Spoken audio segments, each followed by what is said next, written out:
Oh, you know what I love? Sports. Love sports. Sports. When it comes to Texas A&M. Where are you getting this information? Let me tell you. Welcome to TexAgs. TexAgs Live. I feel like I should be listening to the theme song from the Jeffersons. You know, we're moving on up. We will develop men, we will graduate players, and we will win championships on the field. The best way for us to win is to do it together. He is a guy that has gotten better and better and better. He's just got that dog in him. This one's special. The 12th man this past week was unbelievable. And this is a real program. It's not fake. This is a real place. And if you want to be really good at football, this is a really good place to be. You know, if I'm betting on anybody, it's the Aggies.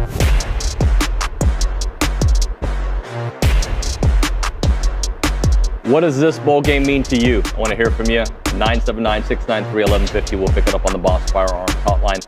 Because, OB, the conversation this week, I think Coach Elko was asked about and the players were asked about, like, what does this game mean? And I'm just curious what it means to us. Because for flirting with the idea of an SEC championship game, which meant you were flirting with the idea of a playoff, right? To now get this Las Vegas Bowl, and also considering how your last 3 SEC games went, what does this game in particular mean? I think it means something. I don't know what it means, but I do think it means something. Well, to me, the bottom line is this, and we can argue about how, maybe not me and you, but others, especially from 90 miles down the road, can argue that it's meaningless and USC's not going to have its full team, but neither is A&M. Right. But here's what it means to me, and it's unfortunately this is significant for A&M, but it means that you have a chance to win 9 games. 9-win seasons used to be a disappointment at A&M. Talk about the Jackie Sherrill, R.C. Slocum years, but they're few and far between now. A&M has won 9 games, has managed at least 9 wins just twice in the last 10 years. Right. So I think it means saving a little bit of face, and then being able to say, hey, look how much we've improved from the record-wise, and then maybe it gives you some quote momentum for next season. I never buy into that, but I know some. But it does feel better, right? It feels better, like to go to a destination, a desired destination like Las Vegas. That's what it means. It means we get to go to Vegas. Yeah, we get to go to a cool spot. And winning does not take away the Texas loss, does not take away South Carolina or Auburn. It just makes the 9-month off season a little bit easier, just a tad bit easier. Because 8-5, all we're going to think about is you lost 4 out of your last 5 games. After so much potential. It's popcorn. I'll tell you why. What I mean by that. It's popcorn in Tempe, Arizona. So one year I went to cover, it was Georgia against Arizona State. So I was in Tempe. And they had something that I think were supposed to be cheesesteaks as the medium meal.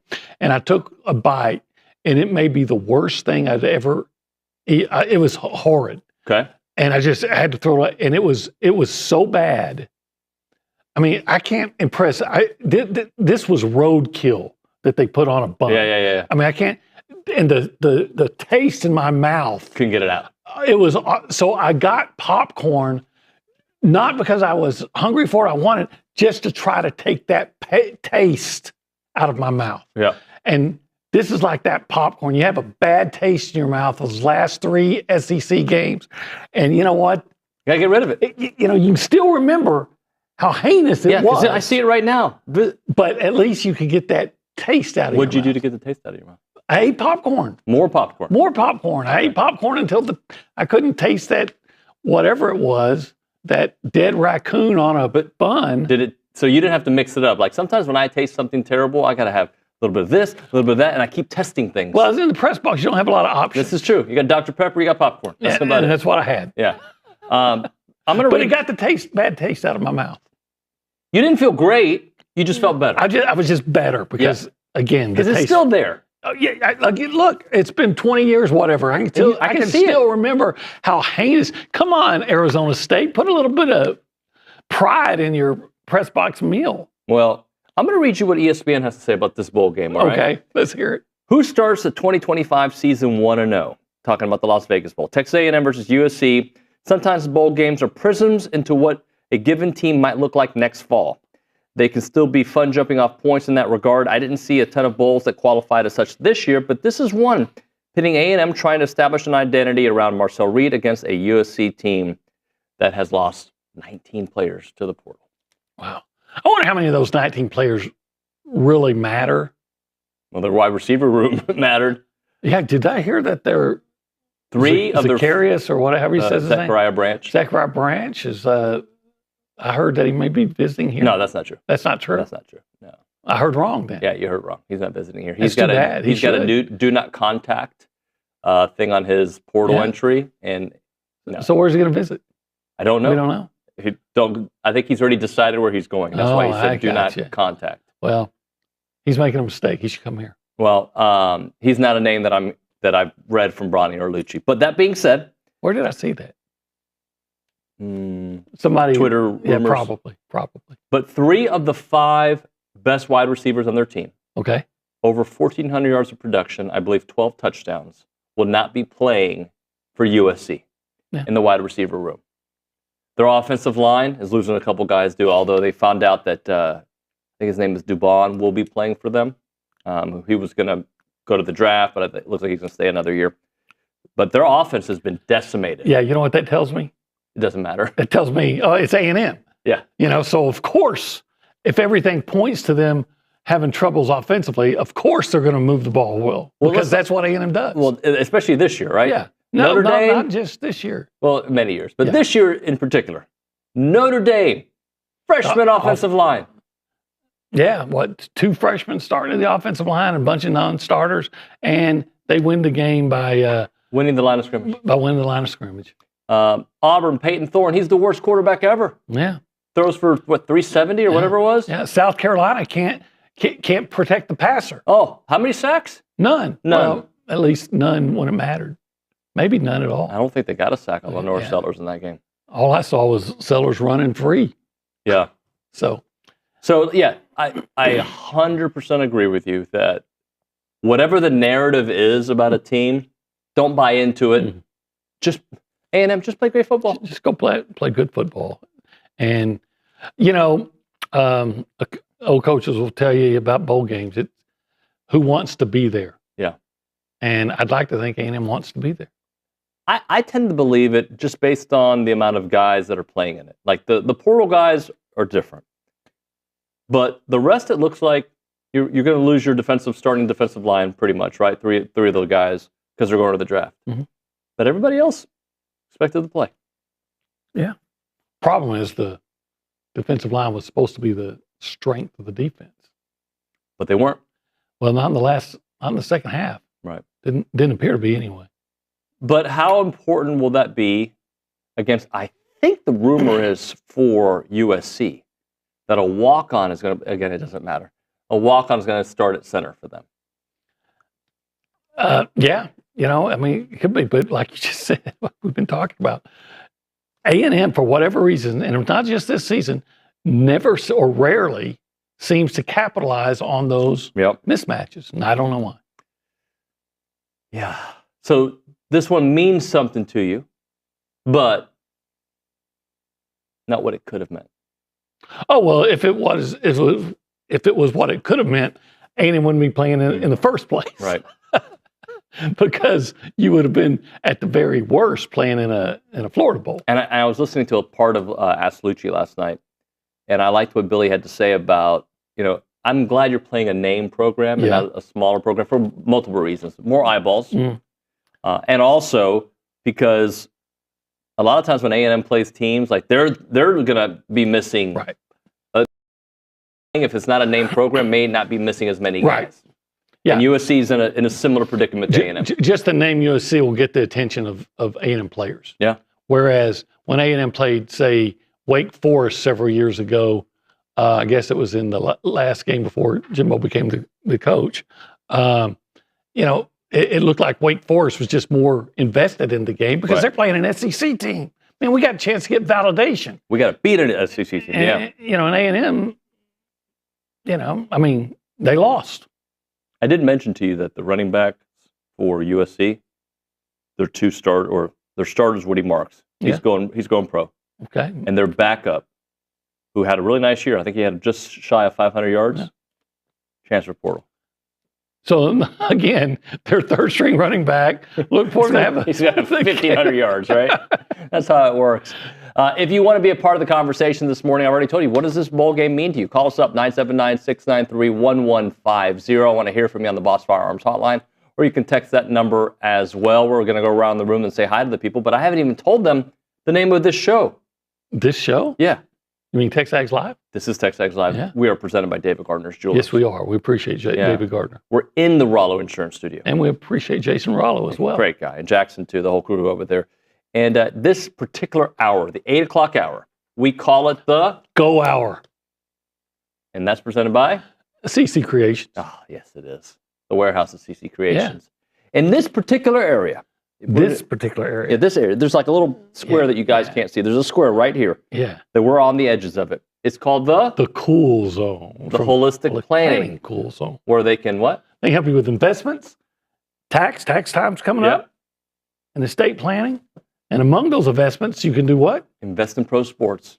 What I would do if I were interested in investing in pro sports, or if it was just a dream of mine one day, I would go to investinprosports.com. That's what I would do. I wonder what teams you can invest in. Can you invest in the NFL? I understand that the NFL is finally allowing, after years of not allowing people to buy into. Now you can, right? Yeah.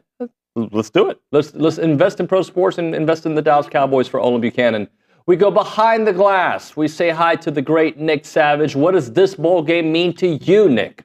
This bowl game, and it's something that y'all have touched on before, but just a chance to see kind of the next wave, right? With that defensive line especially is probably going to be the biggest, like, okay, this is what it might look like next year, barring any transfers in, out, injuries, stuff like that. But, Rylan Kennedy, DJ Hicks, fill in whatever name you might have in your head.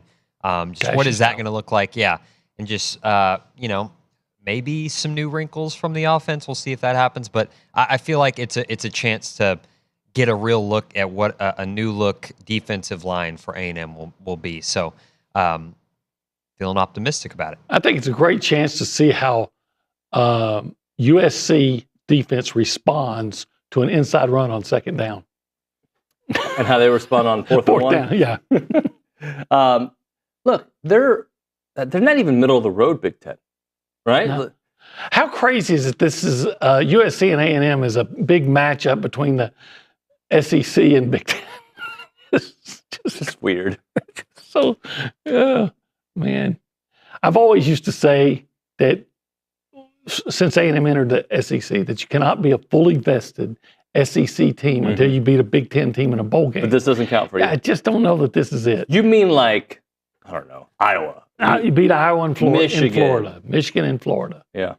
Yeah, that's the way to do it. Let's go to the Angry Elephant News and Social Center. Aggies gather at the Angry Elephant. We gather there sometimes.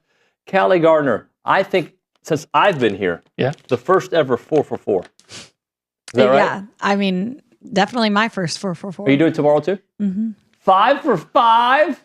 I know, that's a lot. Monday? It's a lot of me. I mean, I guess. Okay.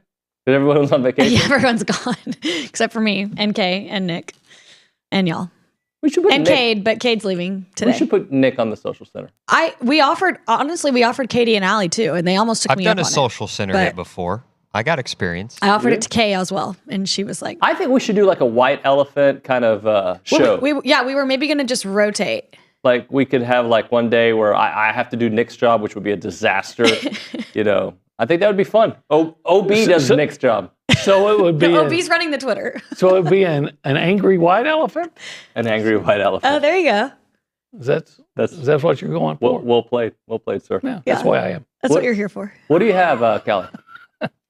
We have a softball transfer from Florida. Ariel Kowalewski, she announced that she's transferring to A&M. She started 53 games at Florida at third base and hit .308 with 8 home runs. However, she properly entered the transfer portal during the winter window, but since she committed so late, the mid-year in-conference transfers have to sit a year, and she could dispute it, but nonetheless, it's a great addition. So she just joined. She's going to have to wait a year. Yeah, it's ridiculous. That's the rule, Dispute it. You know, when you look at football and how they're always finding ways to guys to be playing for 8 years, and it's a softball player, you're going to make them sit out? Yeah, come on. That's why the NCAA sucks. Just do things that matter for A&M. I don't care about everybody else. Just help us out. Come on. Agreed. What else you have?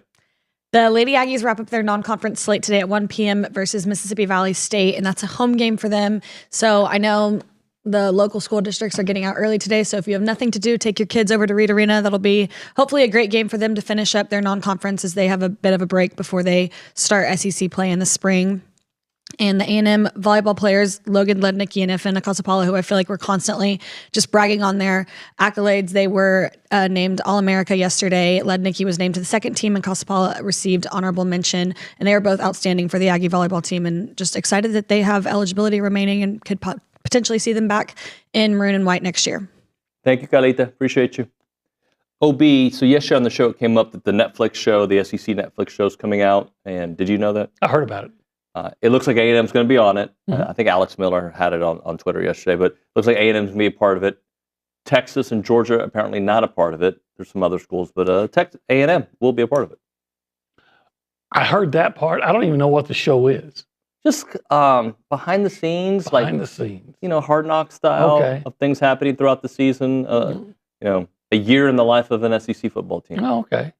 So I'm assuming there'll be some videos of player conversations with Coach Elko, that kind of stuff. With I think, is it 10 teams that are involved in the show? Yeah. Interesting. I wish that, had the season finished better, I'd be really more excited about it, but I'm still excited to watch it. I would like to, I know they won't have it, but I'd like to see these NIL discussions. Hey, Coach, I know I'm a good wide receiver for you, but I feel some pain in my knee, and it's going to get worse unless I get an NIL deal today. I don't know if I can be able to play, and then see what the coach says to that. And he says, well, I'm just going to have to transfer somewhere, maybe somewhere in the Pacific Northwest. How would Olin Buchanan handle being the head coach with NIL?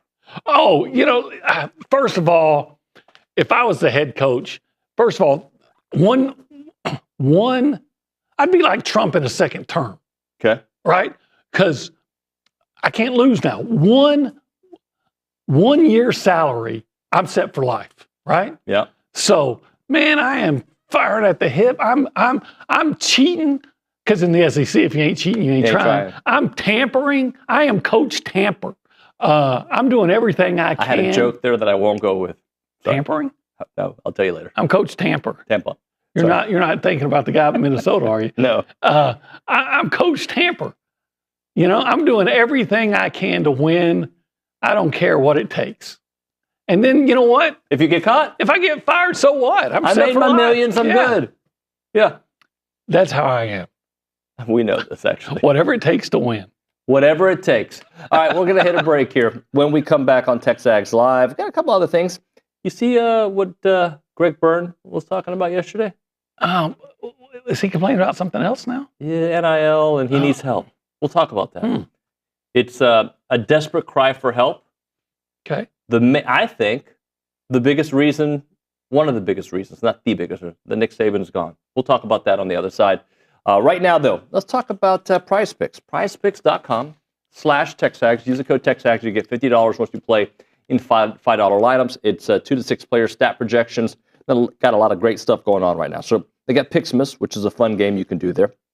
They have 5 and 6 pick power plays, which is also awesome. You can craft power plays with up to 6 players projections involved, live on the board now. They've got the Jokic free pick, which is all you need is Nikolai Jokic, to score more than a bucket, and you're going to win. That's a free square for you, basically. But it's awesome. When you go to PrizePicks.com, you're just going to enjoy watching the games with a little bit more, I don't know, action is the right word, but a little more emphasis, right? Yeah. Just a little more fun. Just more fun. You're like, all right, you know what? I don't have to invest that much. I put my $5 down. I got this extra $50, and just watch the games and watch the winnings roll in. Again, it is prizepicks.com/TexAgs. Use the code TexAgs to get those $50 once you play in $5 lineups.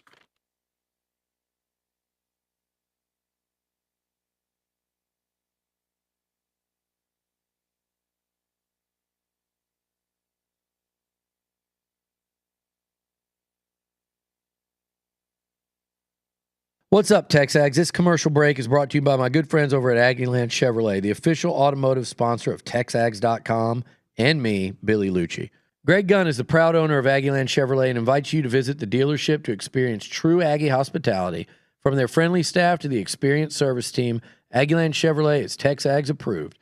Check out the dealerships in Bryan or go to AggielandChevrolet.com and tell them Billy Lucci sent you by.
And as a reminder, the final segment of the program is brought to you by Double Dave's. That is at 10:50, but right now, caller number 12, 979-693-1150 will hook you up with your choice of a dozen pepperoni rolls or a large one-topping pizza from Double Dave's. They've been serving Aggieland since 1984 with your favorite pizza and, of course, those world-famous pepperoni rolls. Reliable in-house delivery, bringing piping hot goodness straight to your door. Just click on doubledaves.com, and your favorites are on their way.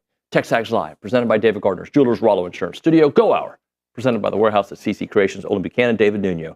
I didn't tell the people what day it is either. Well, you mean it's Thursday?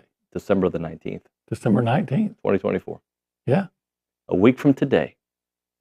Do we have McGee today? We do. All right. We do. A week from today will be after Christmas. Yeah. It'll be the day before. We'll be doing a press conference in Vegas. We'll be doing a presser. We'll be doing a on location video from Vegas. A bunch of the weirdos in the background, probably. Yeah. What else will we be doing? The day before the game?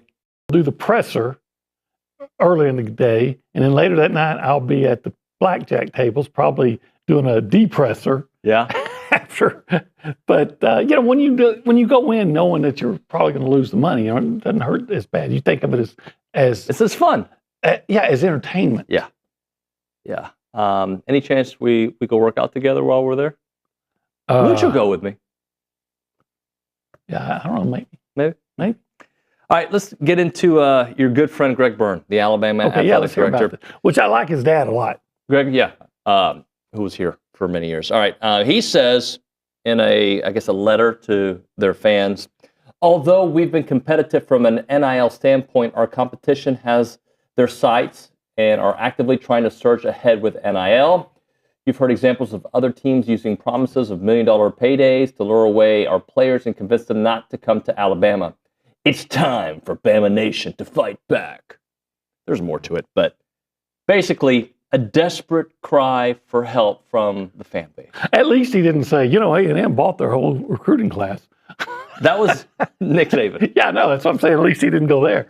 I think all the people who love Alabama football and have extra cash should contribute. Can you do me a favor, Callie? Google the top 10 NIL funds over the last year and see where Alabama is, if they're even in the top 10. I'm curious how far off the game that they are. I might have to go a little further back than the last year. Well, I know each year is getting higher. I don't know if those numbers, but I'll see what you can find. See what you can find, because I don't. Can Alabama seriously ever compete with Texas? Should be Texas A&M, or a lot of schools financially. I mean, look at our population, right, in Texas, and then the amount of millionaires and billionaires that go to from A&M and Texas. Can A&M? I mean, could Alabama, if you really wanted to outspend them, could they ever outspend the universities here? I don't know, because remember a year ago, Brian Kelly was complaining about not having enough money for NIL, and this year it worked. So this year they're getting a lot of the guys that they want on their list. I know. I have this vision right now is a bunch of people in Alabama sitting down with their children and say, listen, I hate to tell you this, but we can't have Christmas this year because I got those toys I was going to buy. Yeah. Actually, I got to put it into the NIL fund. The toy we're getting is called a championship. Yeah. That's the toy. But that's even better than a bike. Mm-hmm. Bike our way to the stadium, if they win. Here's the thing, and I'm trying to find that as well as she's looking for it. But I don't want my AD to complain and beg, but I also get it, because a place like Bama that is used to the success, they feel like we're about to lose our kingdom. Well, how about athletic directors and assistant athletic directors and other? How about they take 20% pay cuts? Because how many times can these vampires suck on the blood or suck out the blood of their fan base? Hey, right. We want you to pay X amount for your ticket. Oh, by the way, to buy that ticket, we want you to make a contribution. And if you want to get good seats, well, now you got to buy tickets to this place and make this many contributions. And okay, now, hey, we want you to donate money so we can build this or this. Oh, wait, and now we need you to donate money so we can pay players all the way while, hey, I'm still making 7-figure salaries. Right. Well, and that's, I don't think the reason, but a byproduct of all of this is these college coaches now from teams that did not reach the success that they were expecting are giving back part of their salary to NIL. Yeah, Brian Mike Kelly, Gundy. Mike Norvell. There's a third. Oh, Mike Gundy. Mike Gundy. Yeah. Yeah. Yeah, that might be the future of coaching is you get paid more incentive based contracts. NILNCAA.com. I'm looking at this, and this is, I think, the salary cap for football overall for all teams. But it has, and I'm assuming this is different than NIL, but it's got the salary cap for all teams at $20 million basically, and all the SEC teams that you can imagine are on here. I don't know if we have the exact budgets. Did you find any budgets yet? So I haven't found exact budgets. I've just found a cumulative number of donations through NIL to the school, not technically NIL, from 2005 to 2022. So like a total number of basically saying how much those schools have raised for their athletic, really college football. And it's a hefty number. So I'm actually looking at this on NCAA.com. Here is collective funding. Okay. Ohio State, $20 million. Texas, $22 million. Michigan, $16 million. LSU looks like it's $20 million. Georgia, $18 million. A&M closer to $17 million. See, that shouldn't be. Bama, $16 million. This is according to... Yeah. And it has been raised, by the way. Yeah. I mean, each of these programs I'm sure it's has at least 20 to 22 million now. But Bama is still... I'm looking at this. If depending on how much it's improved from last year to now, it's still in the top 10 of spending money in college football. Sorry that you're not number one. That's Sorry. not good enough. But once again, how much can college football athletic directors and programs in general expect to keep taking advantage of their fan base? I agree with you. What are you going to do for them? Are you, when it's hot, on those games in August and September, are you going to say, hey, I'll tell you what we're going to do for our fans because they do so much for us and we're constantly asking, we're going to, bottled water is going to be free because we don't want anybody passing out in the heat. Are you going to do what are you going to do for your fans that you're always asking so much from them? And you ask them like without any conscience. And it's not just, it's everywhere. I got a better one. It's actually not better, but I think it works for this spot we're about to do. What? Instead of giving free water. Yeah, I know what you should do. Look, if you want to do the water, do the water. But what would you suggest? How about we all, we take you to 1775. Our NIL fund is queso mac and cheese and whatever meat you want. Maybe it's one of those things like, hey, if you'll give this much, we'll make sure you get some ribs. If you get this much, you get a 2-meat plate. And then, hey, then the premium gift gets you the whole shebang with the meat and the sausage and the brisket and the everything and the mac and cheese and the dessert even. I would say even for those folks who can't help out in NIL, you know what? We want you to get a free taste. We want you to try 1775. That's what they should put into the NIL package for the players. Because once I'm going to give you some money, and by the way, I'm also going to take you to 1775. Sold. Where do I sign? Offensive lineman. Oh, where do I sign? Yep. Give me that queso mac and cheese. I'm out. I'm in. Sorry, I was just doing a Seinfeld for a minute. I'm in.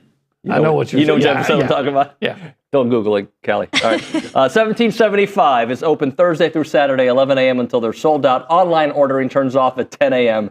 979-492-6241, 1775txbbq.com.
And we are back here on TexAgs Live. We are presented by David Gardner's Jewelers. We're in the Rollo Insurance Studios. Go Hour presented by the Warehouse at CC Creations. Stephen McGee, our QB1 from Paragon Financial, is with us.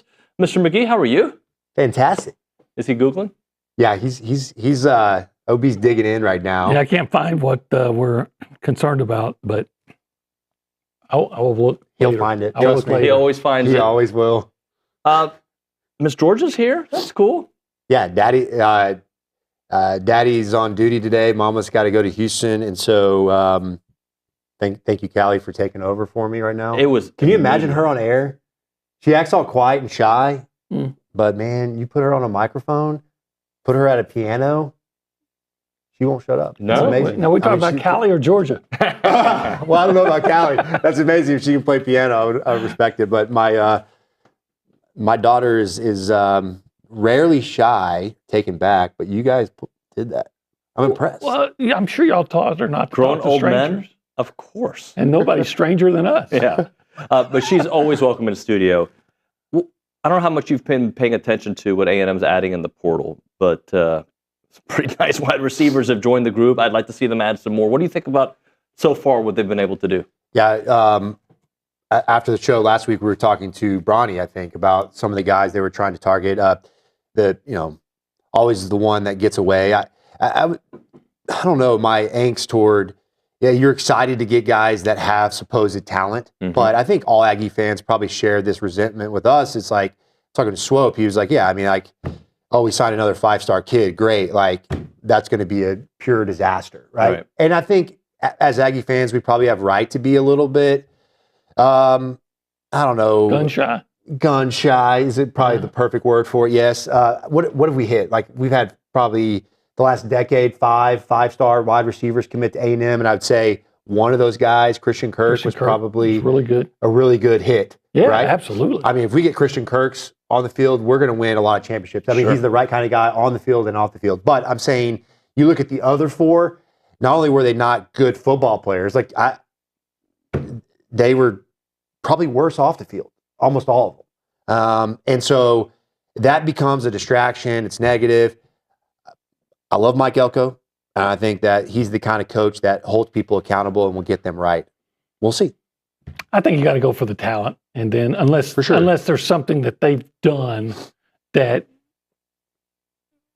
a lot of people are saying, hey, this guy, you need to stay away from him. And then unless there's something screaming. Misguided talent versus bad dudes. You don't want bad dudes, I don't care how good they are. Because production over talent, obviously. But when you're looking at this portal, you're talking about a bunch of either guys coming out of high school who they all have production and they all have supposed talent.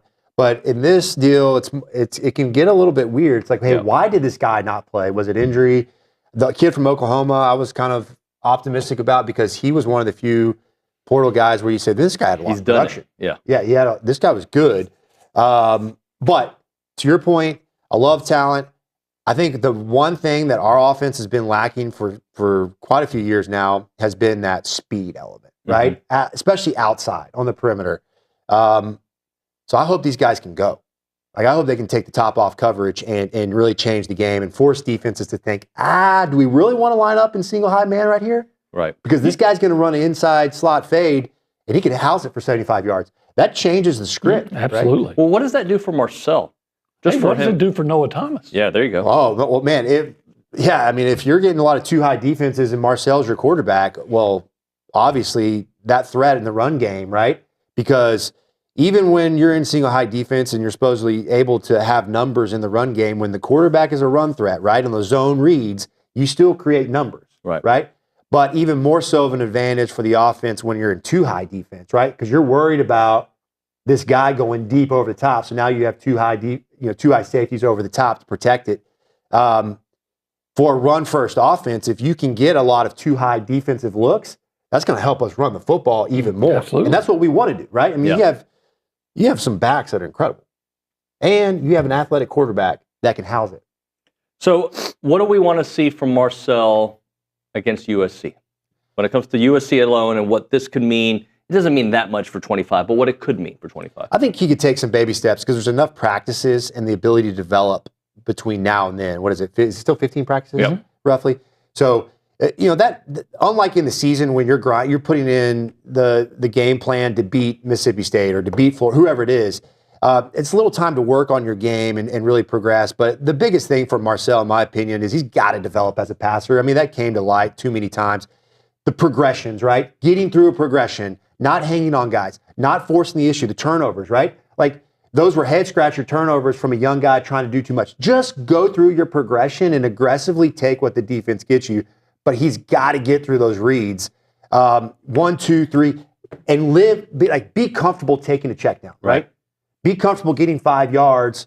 If he could progress in that way as a quarterback in the pass game, consistently make better reads, I think it's going to be big for him. Now, it's going to be hard to do in 15 days, but 15 practices. But I think, for this offseason and through this time period, it's a great opportunity for a young guy to develop as a passer.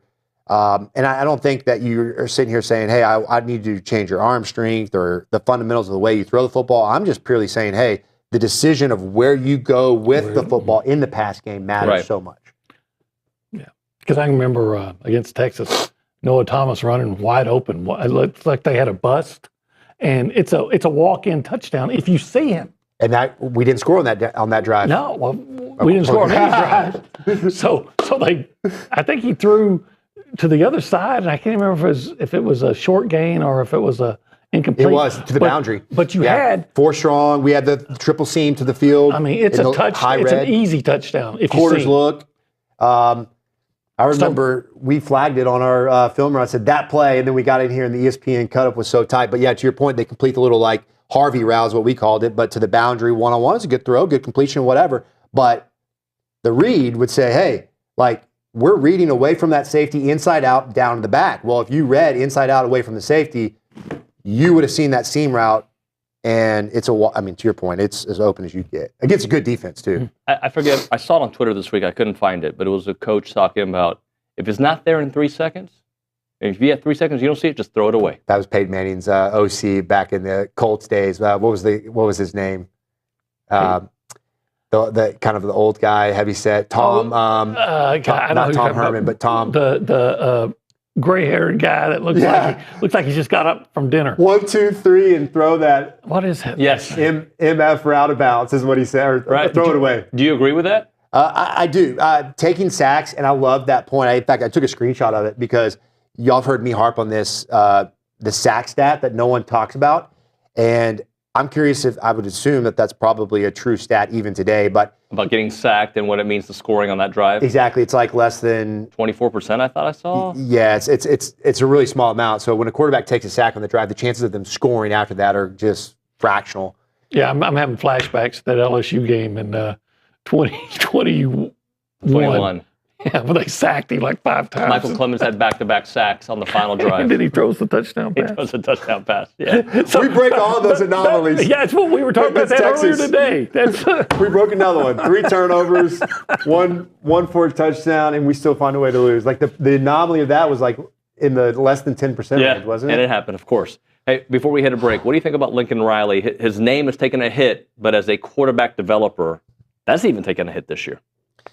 Yeah, with Moss, I mean, after the LSU game, you think, man, this Moss kid is going to be something special. And then, I'm like you, OB. I know you've always been a big skeptic of him. I think the Lincoln Riley thing is out.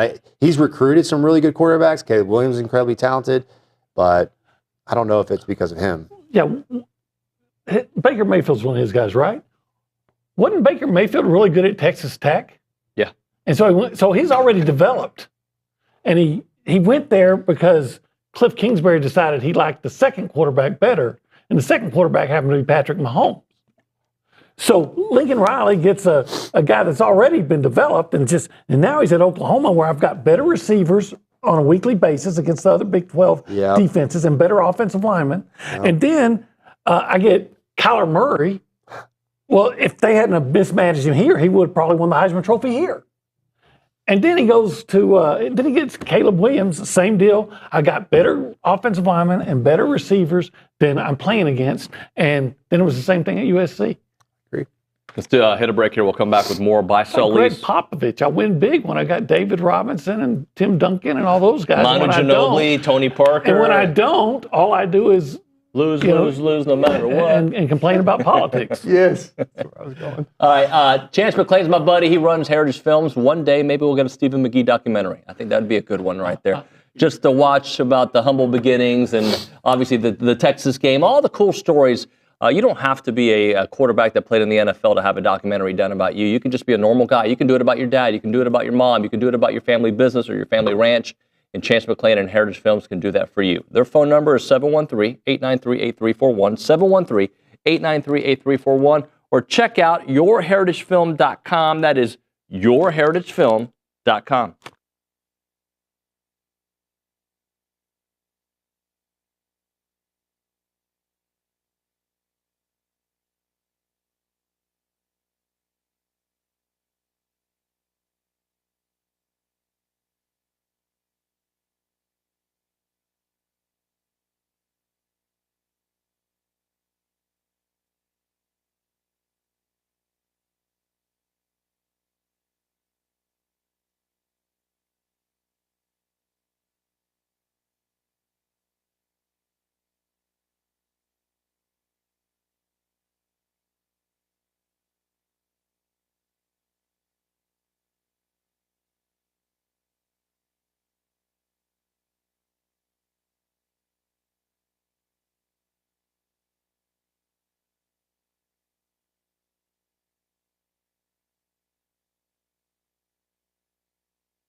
All right, we're back on TexAgs Live, presented by David Gardner's Jewelers, Rollo Insurance Studio. The Go Hour presented by the Warehouse at CC Creations, OB, Stephen McGee. Guys, I made an interesting buy-sell lease, okay? There's no wrong answer here. This is just to have some fun. If we could do a 30 for 30 on A&M, I want you to buy, sell, lease these topics, okay? Oof. The 2022 class. That'd be a good one. The Schlossgate. The whole thing. Michael Early becoming the guy, the whole story. Are we going back to the TCU days and the rumors? We can. We can. Okay. And the Billy Clyde years. Ooh, God, those are my favorite basketball Weren't years. they? They were awesome. The best. I'm biased. God, I love the Billy Clyde. I mean, the drama, though, there's so many ways to look at this. This is a really good one. I would love to see a documentary on the 22 class and how these guys signed and what was promised, what all their own takes on the money and the gifts and all that stuff. Who's left? Schlossgate, like I'd rather just be. You move it way. It's baseball. Sorry, Richard. Are you going to turn on that? I've already watched. Yes, Yeah, I think I would. I would love that one. I'd rather watch the golf match down in like Bermuda, like the off-season golf match, than listen to that. I'm selling that one. Okay. God, the next one though, like, am I buying Billy Clyde? Because that dude's a legend. And we can even follow the story after why it didn't work at Kentucky. And I get some Logan in there. Yeah. I mean, We're going to have to sell him. You just said Logan. He's already here, by the way. Yeah, he is here, by the way. All right. I gotta buy my air. AC Law, Billy Clyde. I'll lease. That's right. You were here in school during that time. That's right. I'll lease the 22 class just because you're giving a lot of hoopla and attention to a bunch of 18 to 22-year-old entitled kids that don't need it. And so I'm going to lease that one, and I'm going to sell the Schloss story. I'm buying Schloss because sex sells, and that's going to be part of the deal. Oh, so you get a little revenue share? Oh, and sandbagger. then it gets to Richard Zane, and they're saying, don't ever talk to me again, or and then you find out that while he was saying he didn't know what was going on, or didn't know, I don't know what I'm going to do. That's a great point. Retribution for Zane, once and for all. I'm buying the Schloss one just for my boy Zane. We find out the deal was done a month before it even came out. So all those things, and then I'm selling, or I'm leasing Billy Clyde. Okay. Oh. And the one I'm selling is for the reason you said, the recruiting class, because like you said, it's all about these 18-year-old guys. Of course, there's all kinds of nuts. But I think that story could involve the Saban Jimbo fiasco, and where everybody ended up going afterwards. How many aren't even playing college football? Ooh, that would be fascinating. I love the stats. I'll watch them all. Yeah. I'd watch them all too. Let's be honest. I would. I'd binge watch them. Texas Filmworks, let's do it. We need to get something going there. Stephen, thank you very much, buddy. Yeah. Merry Christmas. Thanks for letting me bring the glory. Thank you, Callie, for taking care of her. No screaming back there. Hey, next week I'll be in Vegas, but maybe we do something on Zoom if you're around. I'm in. All right, cool. Thank you, OB. Live from the casino, OB. Yeah. His hot takes. I'll be going live. all in on red. No, I'm more of a blackjack player. A blackjack player. If Lucci gives you some free chips. Yeah, like that's going to happen. All right, we got to hit a break here. We'll come back with Logan Lee next on TexAgs Live.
And we are back. It is TexAgs Live. We're presented by David Gardner's Jewelers in the Rollo Insurance Studio. Hour number 2 of the program. Logan Lee is in studio. What's up, buddy?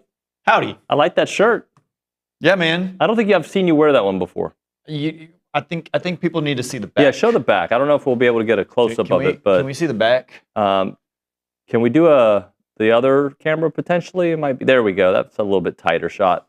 We've got on there Bronny, Lucci, Gabe, Dalton. Anybody else? I don't know who's on there.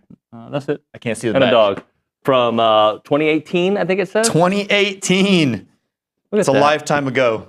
Did Stu Wade make that? We got to make another one. Probably. Got to get one for this year. Hey, he's slacking if y'all don't have one already. This is probably going to come up a couple times on the show because it sparked a good conversation with Stephen a minute ago. We did our buy, sell, lease segment of different storylines of what we'd like to see 30 for 30 documentaries on. Okay. Ooh, okay. And one of them was the 2022 football class. Okay. The other one was Schlossgate. Man, these are bad. And then I think the Billy Clyde years. Winner. That's what Stephen was going with. Yeah. Winner. How good would that documentary be? That would be interesting. Yeah. I don't know if you get a lot of information out of that. Not from Billy. not from any of the guys. Some of the guys in the locker room. So Stephen talks about it, and he was in school at the time. But even for me, who was out of school for a few years after that, that was some of the most fun. We're having a lot of fun with this Buzz Williams team in this era absolutely. right now. And if they reach this, we talked about it last week. If they reach the success you guys reach, we'll have different conversations next year about it. But that was for me in my lifetime of paying attention to Aggie sports, or Aggie basketball, I should say, the most fun I had in watching Aggie hoops. It was so much fun. And I know there was other really good years, but for me, that was the most fun. Here's my perspective on Aggie basketball. I knew zero about it before I came here. Okay. I did not come to Texas A&M because of A&M basketball, because of College Station. I came here 2 reasons. One, Billy Clyde, I had a relationship with him, told me he was getting hired, said, as soon as I get hired, I want you to come. Awesome. Let's do it. 2, an All-American who played basketball at Texas Tech told me to come to A&M. And don't worry about what the coaches at Texas Tech are saying. Don't worry about what Texas is saying. You need to go to A&M. And he said strictly because it'll change the future of your life, not just your college career. Right. And he was 1,000% true. Those are the only 2 things that I knew about A&M. 1, I had a Texas Tech guy telling me to come to A&M. And 2, I knew Billy Clyde. Billy Clyde. Now you have, so my knowledge of A&M basketball is actually fairly successful. Yeah. When it comes to the history of since you came, all of A&M, it's been a really good program. Yes, since I came, I started that thing. Well, I would say Billy started it personally, but from that, I know Billy's coached in this era, I know, but how would players adapt to Billy's 2005 style in 2024? Not happening. It's just it's a different game. Era, It's a different world in regards to social media and the way the quote unquote power that the kids have, the work ethic. Kids work hard and they want to get better, but it's not the same type of work. Yeah. I mean, you barely have any teams that are out there that are doing boot camp with 0 basketballs. Like, that's just not a thing. And part of it is because the rules have changed. And in the summertime, you can have team workouts. Yeah. We used to not be able to do that. You used to not be able to work out at all. You'd have a max of 4 hours throughout the entire week to work out. It's just different now. And so I don't think the success he had at A&M could be replicated here at A&M today. And the success in the same way. Let's put it that way. In his same coaching style. And the success he had at A&M couldn't be replicated with a bunch of 5 stars at Kentucky. No. You were there for that. Man. I mean, was that more a product of a different type of athlete or more of a product of this is Kentucky and things are just different here? Both. Absolutely both. Different type of athlete. The kids that we had on that team, they were used to being told how good they are, and you've got to do X, Y, and Z to make the league. You don't have to work this hard right here. You have to work hard over here. Right. Don't necessarily focus on, and it wasn't put in these words, it's not focusing on what the team needs. Focus on what you need to develop to get to the league, because this is just a means to get to that paycheck. Right. And I understand both ways. I get, hey, you have to work on your individual skill set and you have to show the next level your capabilities because that's what they're looking for. But at the same time, don't completely forget about what the team is asking you to do. Do you think more time, if Billy would have gotten more time, or no, it just wasn't going to work? No, it wasn't going to work. Yeah. And part of that is because he wants to coach basketball. Yeah. Not do all the other stuff you have to do at Kentucky. Not to be the mayor of Kentucky. Not to shake hands. Not to go to donors. So what if he stayed here? Meetings and lunches and so on and so forth. If he had stayed at A&M, I don't know. That's a good what if. Because it could have gone the same direction. It could have. Right? There was some. I don't think it would have. I think there would have been a couple more years of winning. Some things, and there would have been a lot. There would have been a lot more winning, but I don't know. And then, and we're just doing revisionist history just because of the last conversation. Where are Buzz and Billy similar, and where are they different? Because Buzz is a product of that coaching staff. I think Buzz has done a good job of sticking to the roots of demanding hard work and effort, but I think he has adjusted to the times. Mm-hmm. He has figured out a way to mentally get his team to work hard on every possession, whether it's offense or defense. I mean, that's undeniable. This team does a fantastic job of out-hustling the opponent. Every game. Every game, every possession. Almost every possession. Yeah.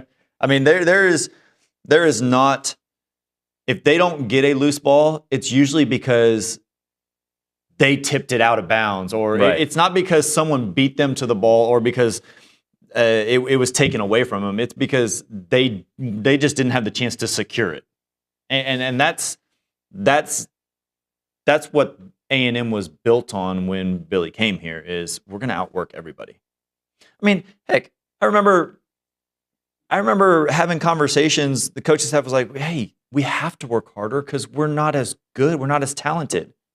Well, they made us think that, but we had a talented team. Yeah.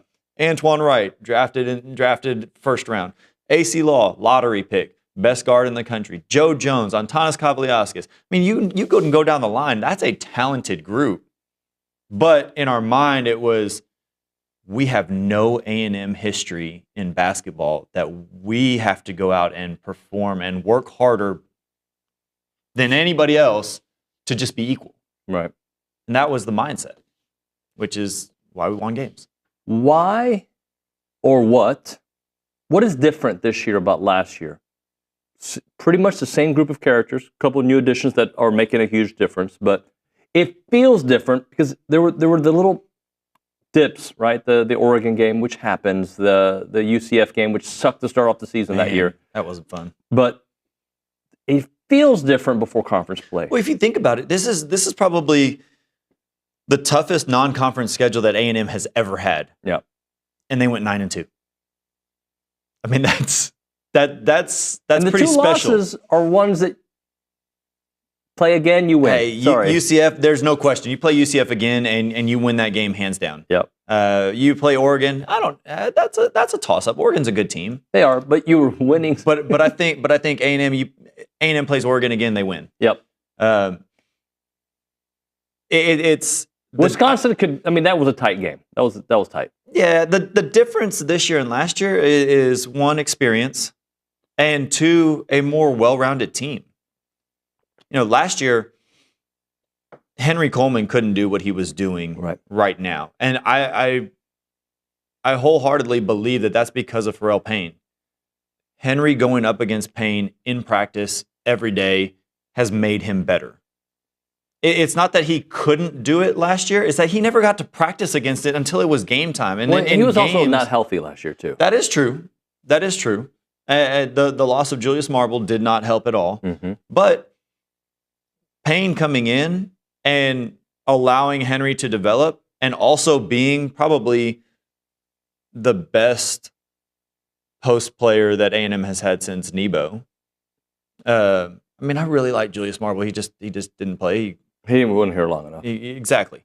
But you add those two to the mix, and all of a sudden you have a well-rounded team because we've always had the perimeter play. A&M hasn't had that post presence in a long time. And then you throw in Solo and Andy, who are hustle guys that can guard anybody on the court, 1 through 5. Now, sometimes they'll struggle with smaller guard or a big 5, but a really small guard or a really big 5, but they can guard them. They can hold their own at least until help side comes. Yep.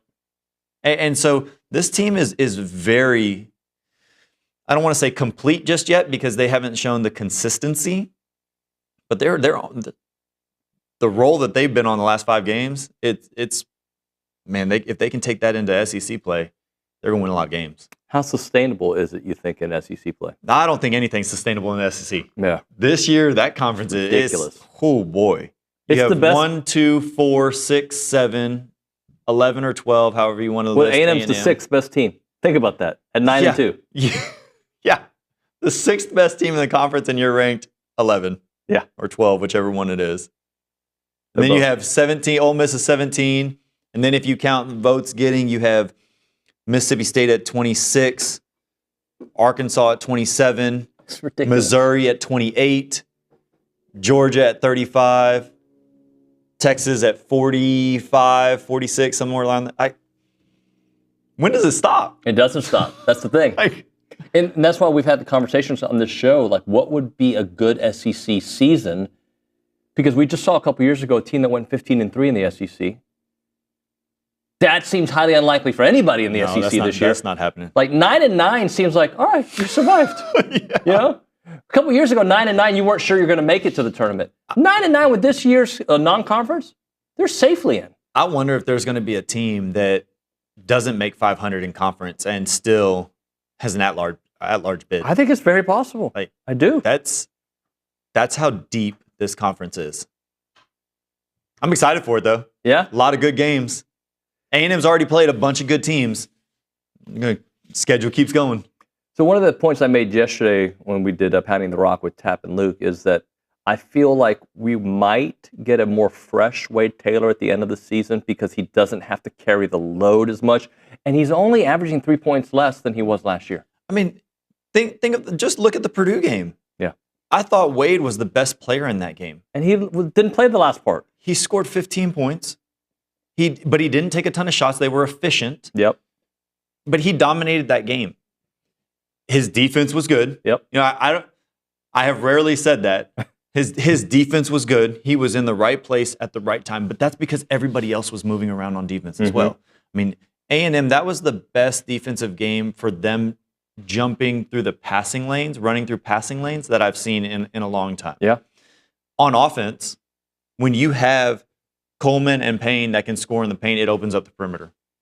When you have a Zurich Phelps who isn't turning the ball over a ton. Now let's subtract the first 7 turnovers in the first 10 minutes that they had. Right. And take it from there. When you have those guards that Wade doesn't feel like he has to dominate the ball, he has to pound the ball into the ground.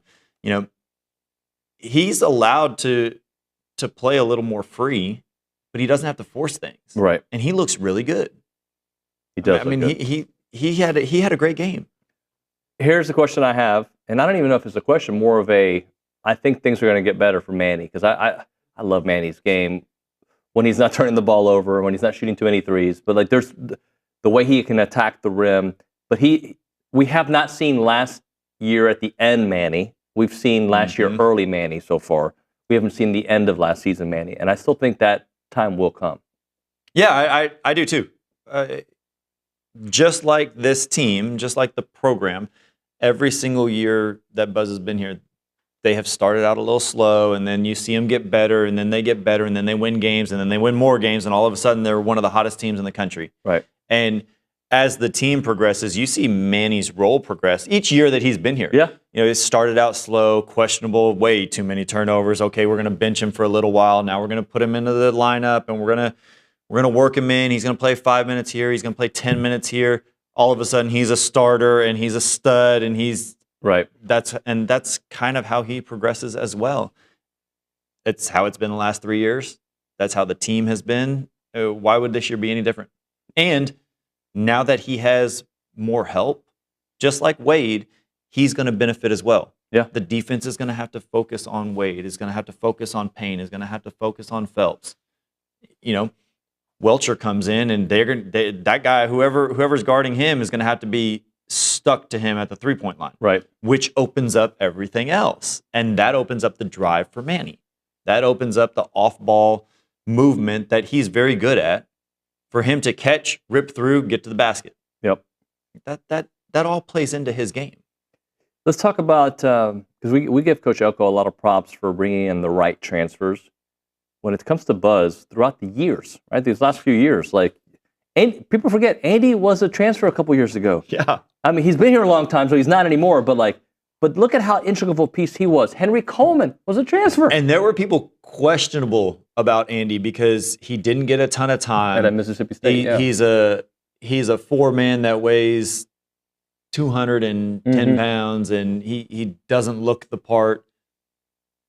But they played against him. They knew what they were getting. They scouted him. They had watched film, probably 10 game films on what he does. They knew the ins and outs. Yep. Hey, that guy can help us. Let's go get him. Got him. That's the kind of guy, and tell me if I'm wrong here, I could see play at the next level just because he's a try-hard the way he is. And he's got, I don't know if that means the NBA, but somebody's going to give him a look, right? Someone will give him a look for sure, whether it's overseas or the G League, whatever it is. But you think of, and this is going to go old school, San Antonio guy, then a South Plains guy. That's why I follow him. I know him. Bo Outlaw. Oh, yeah. U of H. Could not. All he was there was defense and rebound. I mean, he could make a shot, but you don't need it. He was a defender, a rebounder. But the reason I mention him and not like a Dennis Rodman is because everybody knows Dennis Rodman. Everybody knows what he could do. Bo Outlaw carved out a nice career. Man. Clippers, yes. He got paid, yeah. But not a ton of people know his name. Yep. But he did exactly what the team needed. That's what Andy does.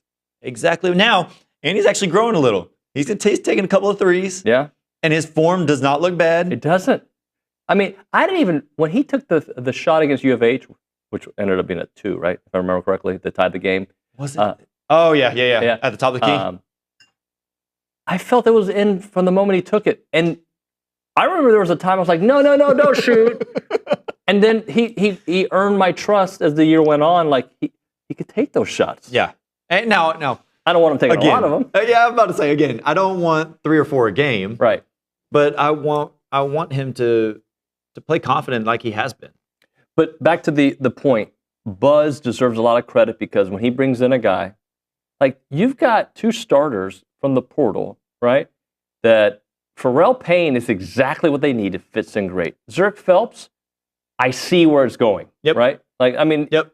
I don't. He's not there yet. No. Not there yet. And he's going to always be compared to Boots. He's not Boots. No. He's a different type of player. He's a guy that changes the speed of the game. He's super fast. He makes the defense turn his head because he has the ball on a string most of the time. Right. Most of the time. He can get to the rim almost whenever he wants to. He just has to pick and choose. And you're going to see a better version of him 6 games from now. And then 10 games from now, you're going to see even better version of him. And that's just going to continue to grow as the team continues to grow. And that's what gets me excited is the fact that I don't think any of these players have reached their potential. They still have things that we don't know that they can contribute to the team, which is going to make the team that much better. and the team is at top 15 right now. So the last couple of years, we have felt good about them making the tournament. Then we have that moment where we're like, I don't know if they're going to make the tournament, right? Yeah. Hey, we may have that this year only because the SEC, is so tough. But I mean, this team's making the tournament, and they should be better than an 8 or a 9 seed, right? They should. Absolutely. Be. I mean, I should have been last year, by the way. I kind of ducked down because I don't. You don't want to, yeah. I don't want to jinx it because in years past we said, you know what, this is second weekend team, or it should be. And we were talking based on, hey, if they play to their best abilities, and I think last year I said if they play to their best ability, they might be an Elite 8, but I don't see them going any further than this. This year it's a second weekend team. I think the way they played against Purdue, that could take them, as good as they played, that could take them Elite 8 or further. They played really like it really is about matchups, though, right? There's no question it's about matchups. It's about timing. It's about making shots because sometimes you just don't have. You're just off that day. I mean, if Wade doesn't make the big shots that he made against Purdue, that game changes. Yep. And more than likely, he's going to make those shots because he's a clutch guy. But if he doesn't, that's where things change, and you can't help that. It's just one of those things. I think the way they played against Purdue was probably the most complete and best basketball game that I have seen from any Buzz Williams team at A&M. If they can get through SEC play, 500 or better, yeah, in the tournament, they will probably not take on a team as good as anybody they faced for a while. Absolutely. For a couple, potentially until the Elite 8. For sure. That's the good news. Yeah. Like that's what gets you going. But you better get a good seat, right? You have to. I mean, you don't have to. But you have to. But if you want it to be easier than not, then for my mental health, right? Like this team has potential to be. And the difference is last year I said it out loud before the season started and when the season first started. And then I had my doubts because of the offensive droughts. This team still has some offensive droughts. Absolutely. But it doesn't feel like they're as often and as long. And the defense is even better than we've seen in years past. Faster. So here's the thing. Because they've won 5 in a row. They've beaten Big Ten, ACC, Big 12. I mean, you name it, they've beaten the conference. But they haven't beaten the best of the best in those conferences. Middle of the road. Those teams are middle of the pack teams. Purdue might be better than middle of the pack. Oh, Purdue is. There's no question. But I'm taking Purdue out only because that was a home game for them. If we look at just the Purdue game, we get super excited, and I'm like, they're a Final Four team because that's how good they played. Yeah, that is how well they played the game of basketball against Purdue. Is if they replicate that, Final Four. But replicating that is a different animal. There's no question, and that's why I'm saying you have to look at the resume to date. It's an evolving story, man.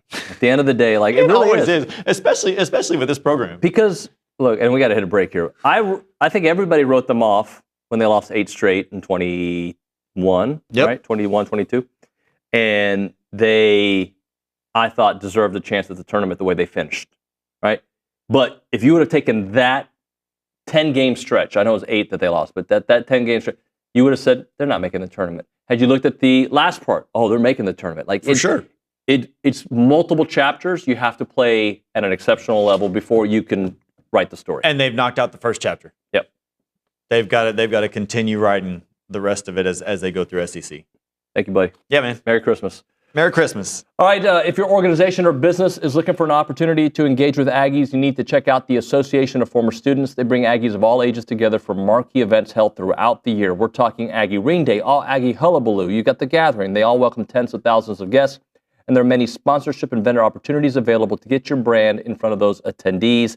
They offer a wide variety of both digital and in-person options to promote your brands.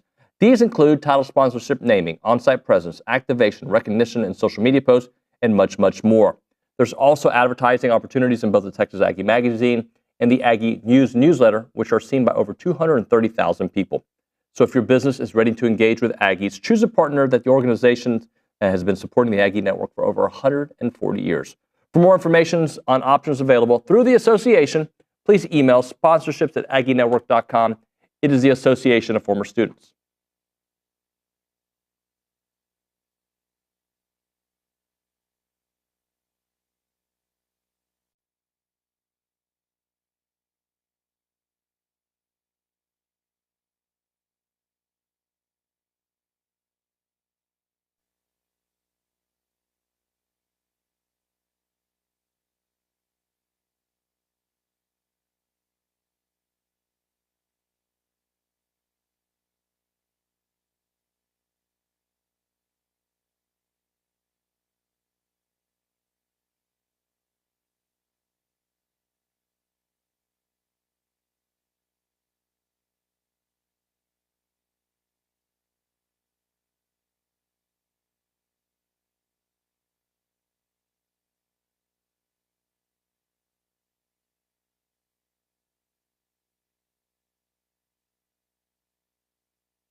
All right, we got to get back on the clock. We went long with Logan. That was great. TexAgs Live, presented by David Gardner's Jewelers, Rollo Insurance Studio.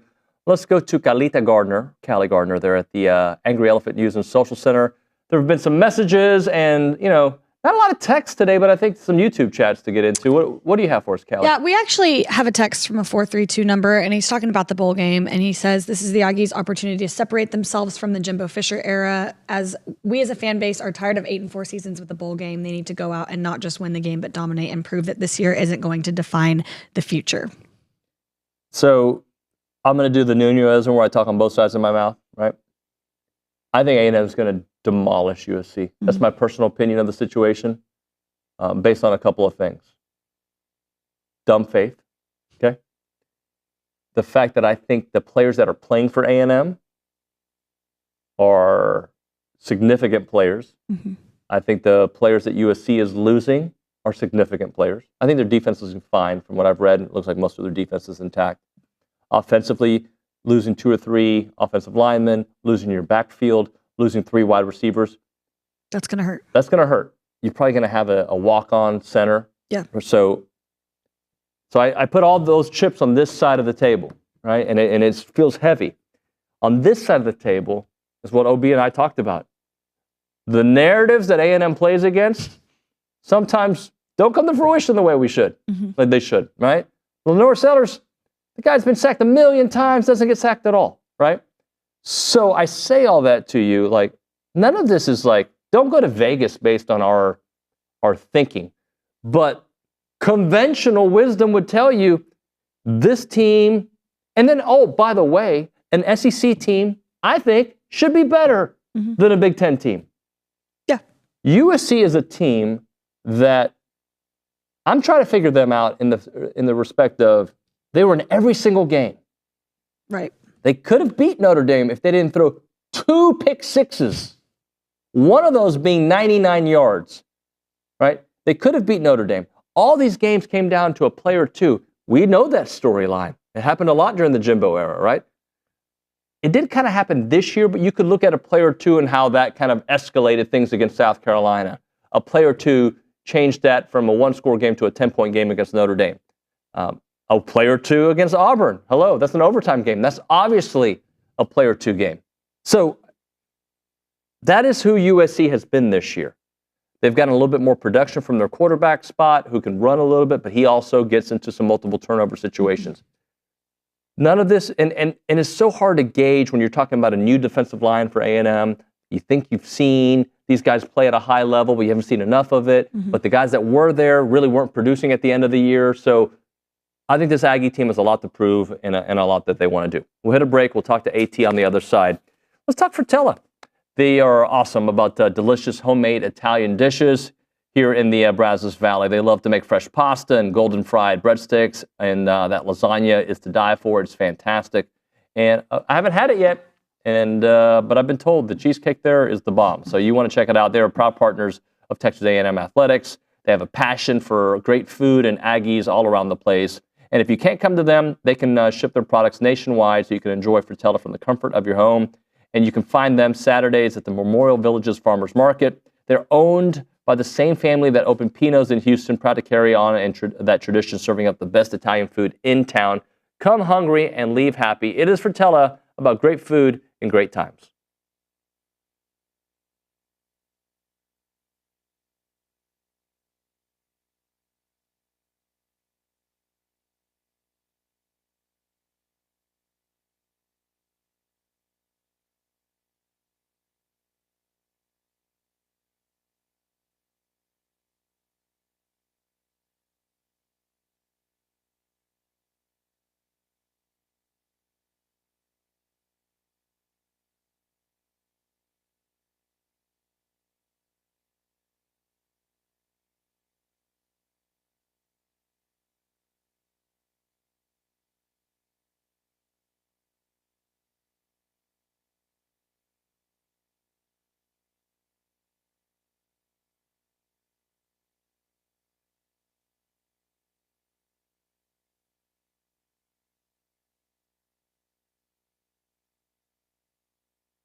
All right, we're back here on TexAgs Live. We're presented by David Gardner's Jewelers, Rollo Insurance Studio. Time for Around College Football, brought to you by Milliken Reserve, a College Station community featuring homes, trails, farms, and wide open spaces with a mission to build a healthy community around nature.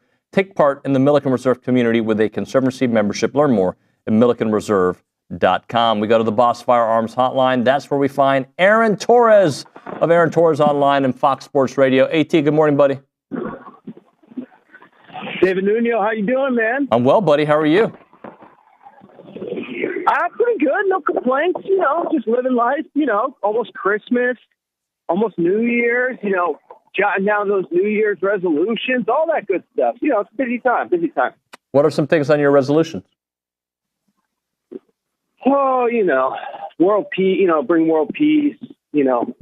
Fight. World hunger. Stuff like little things. No. Let me ask you a question. Does the portal interest you at all? It feels like Texas A&M had their priorities early. Got a couple guys early. Bronny's been all over a ton of stuff.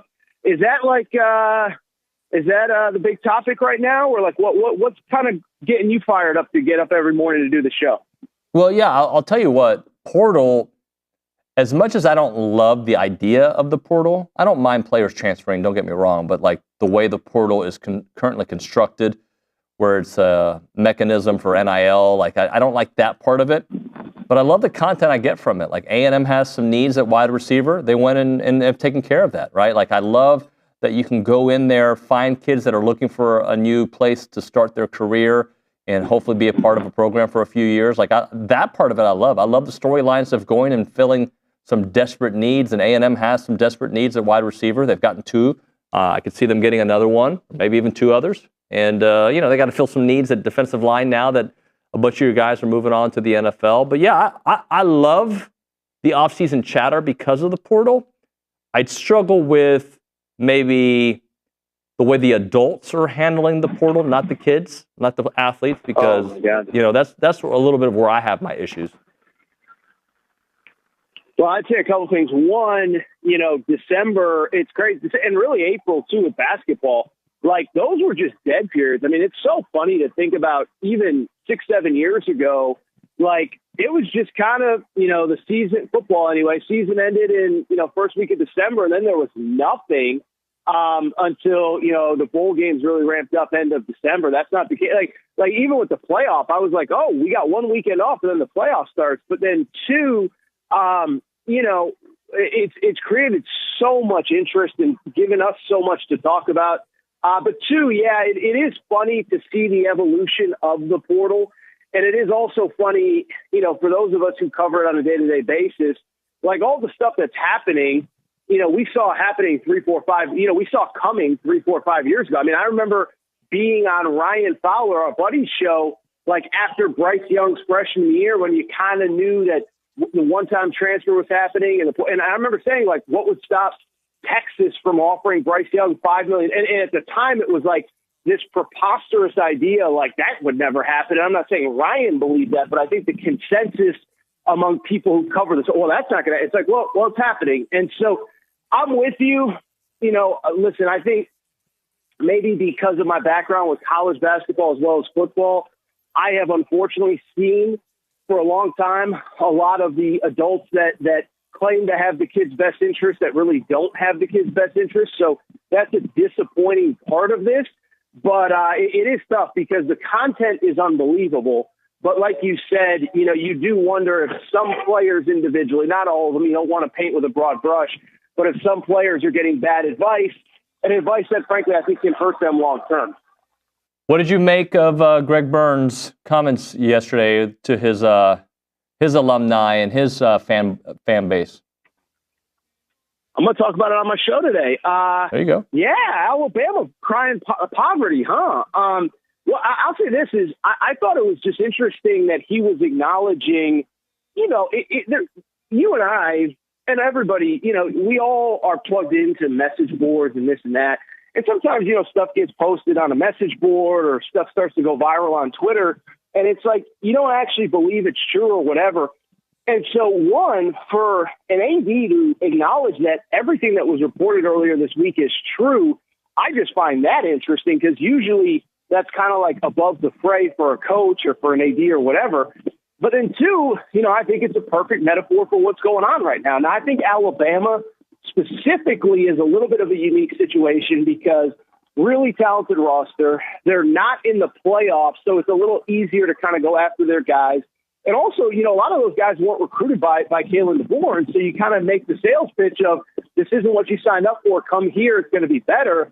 So you have that element of it, and then I just think you have the element of Alabama was the gold standard, but between the world that we live in now with the way the portal is, but also the fact that Alabama, and I think everybody there would tell you, doesn't really have the most robust donor base that some other schools have. And then also it's a spoiled donor base of, well, Coach Saban did it for 15 years and you didn't need my money, so why should I give my money now? So I think it's almost a perfect storm of it's a fan base that maybe isn't used to giving, isn't willing to sacrifice for NIL because they've had success.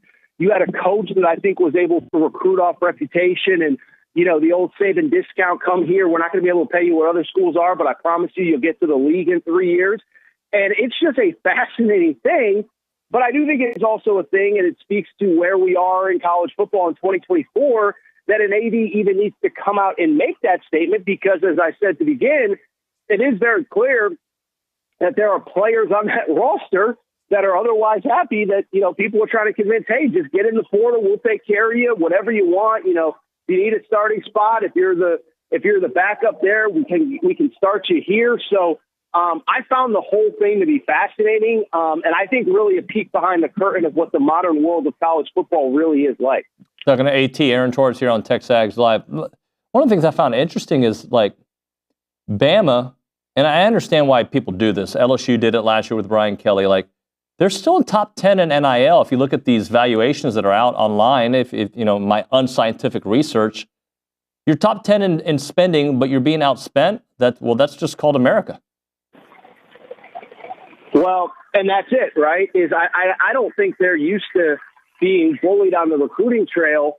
And I also think, I think what it is it's not just that they spent this much, this and that, but I do think it's an issue that everyone's trying to figure out. I think even with rev share, you're still going to be relying on boosters to kind of help with some, some additional spending or whatever. But I bring it up because I think the biggest issue is, nobody, no matter who it is, has money in perpetuity, right? And so, even if, David Nuño has $1 million to give to Texas A&M or Aaron Torres has $1 million to give to UConn or whatever, I can't guarantee that I'm going to give it to you next year. And by the way, if I'm used to going 11-1 and winning the SEC and I just went 9-3 and I deem that as a failure, then I'm definitely not as willing the following year to give the same amount that I gave. So listen, I have no doubt that a lot of your listeners right now, this is something they've probably dealt with, something they've probably experienced. Maybe not the idea of not giving, but it's like, hey, I gave this much last year and I want to give the same, but I also can't be given to this, and this. And I think that's the new reality is it's not just writing that check one time, it's writing it year over year. And then, oh, by the way, we still need to upgrade the football facility.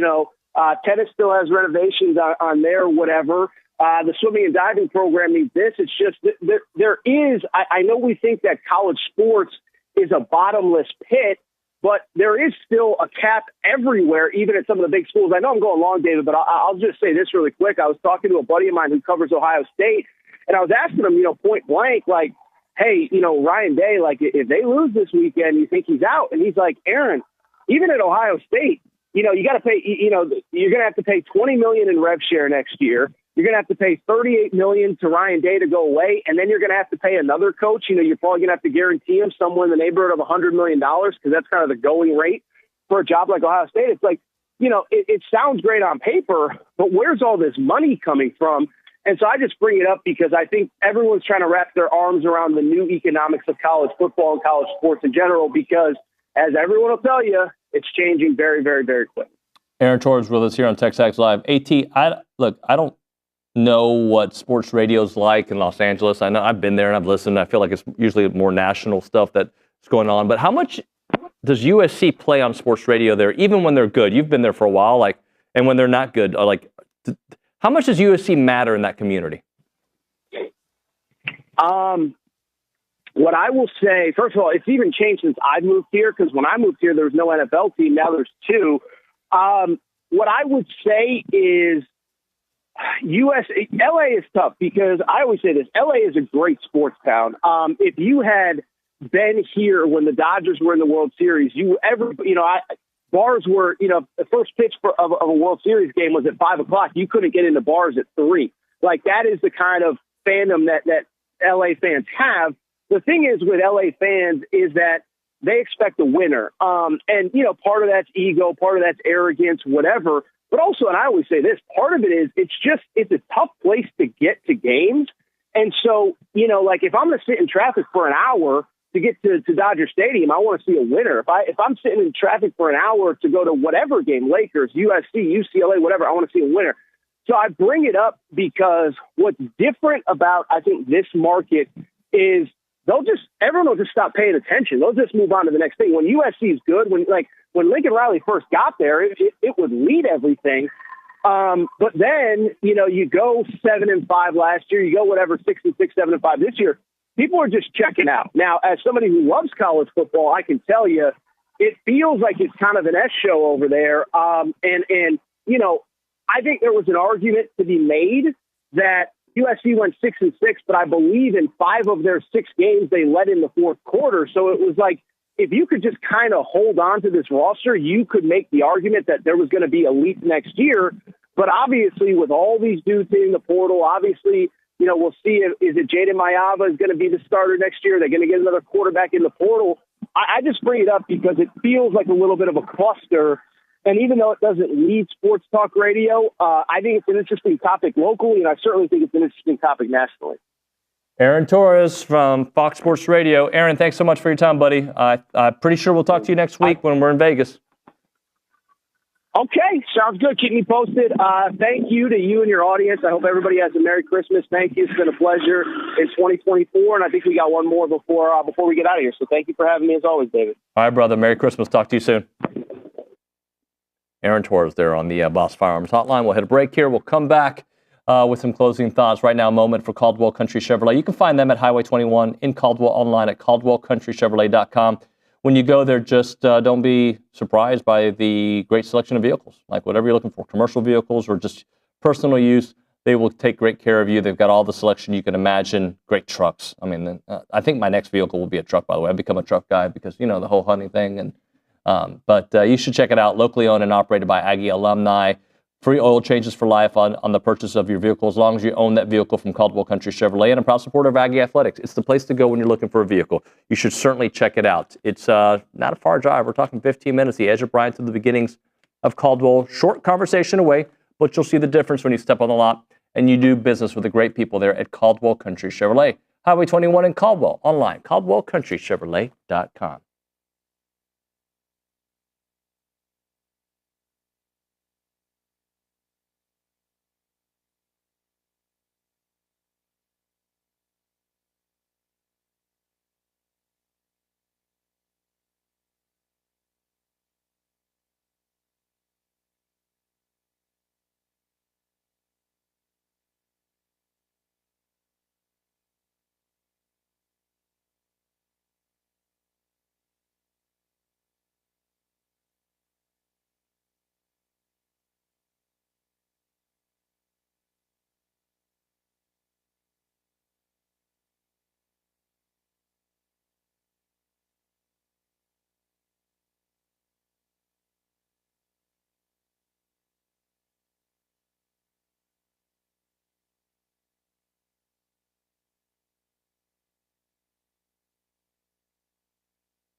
All right, we got 40 seconds left in this segment, so I don't think we have enough time to really get into a topic. So I'll just say this. During the fan show, we're going to talk about football. We're going to talk some basketball. We're going to talk about fan things. We're going to talk bowl game. What else should we talk about, Callie? If you were to give us some topics, what would we talk about? Volleyball? We'll talk volleyball, basketball. Transfer portal? Transfer portal, yeah. Holiday movies? Yeah. Potentially. I haven't watched Home Alone this Christmas yet. You still got time. Yeah, I got time. Lethal Weapon? No, not Lethal. Die Hard. Die Hard fan? I've never seen it. Okay. I'll watch it. On that note, we're going to have to hit a break because I'm disappointed. You're listening to TexAgs Live, presented by David Gardner's Jewelers in the Rollo Insurance Studio.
So I love to put people on the spot. You just did it a moment ago when we were not on air. He's doing it. I love when I don't turn on my mic. So a moment ago, you were doing the fake version of my intro to the fan show. Yeah, I was mimicking you. Yeah, and I would like for you to try it again. Welcome back to TexAgs Radio, sponsored by, here in the Rollo Insurance Studio. This is the fan show presented by Prize Picks. And here with David Nuño, Hunter Shirtliff, and Roy May. And you are? I'm Matt Browning. Hey, everybody. TexAgs Live. Oh, it's TexAgs Live. Sorry. And this is I don't have this. This is why they pay him. He's not all face, y'all. He's actually there's some brains in there too. It's the fan show. Thanks, guys. Hey, Hunter. Hey, what's up? It's been a while. We need to bring back the fan show like music, like old school. Did we? Oh, we had. Yeah, it was called Free Love. It was free music. Remember that unlicensed music you could do like in front of podcasts? Yeah, Napster. It was good. Well, what we need to do, and you touched on this, is we need to do a fan show road trip. Sponsored by Roy May. Unknown at this point, but we are open for sponsorships. Who's going to Vegas? I'm not. I wanted, if it wasn't 2 days past, if it wasn't 2 days past Christmas, we would have gone. We actually talked. I am a sucker for Vegas and bowl games, but I'm not partaking just because. Not this year. Yeah, it is too close. It's too close to Christmas, man. That doesn't bother me. But time to celebrate the birth of our Lord. Lord. Out on the 26th, but it's tough, and it's a meaningless bowl game. Like truly, is it? Yeah, it is. Yeah. But we're gonna try to change your mind on this show. But before we do that, Callie Gardner at the Angry Elephant News and Social Center will start us off with the first question of the show. Callie, do you know what to ask? I do. Okay. I had a little moment where I was like, I don't know what's going on here, but I had to ask a specific person? Or? Yeah. You say you don't know what's going on here? No. You fit right in on this show. Thanks. I'm right here. You're perfect for this. I haven't done social on Thursdays in a really long time, but I can't ask the whole group.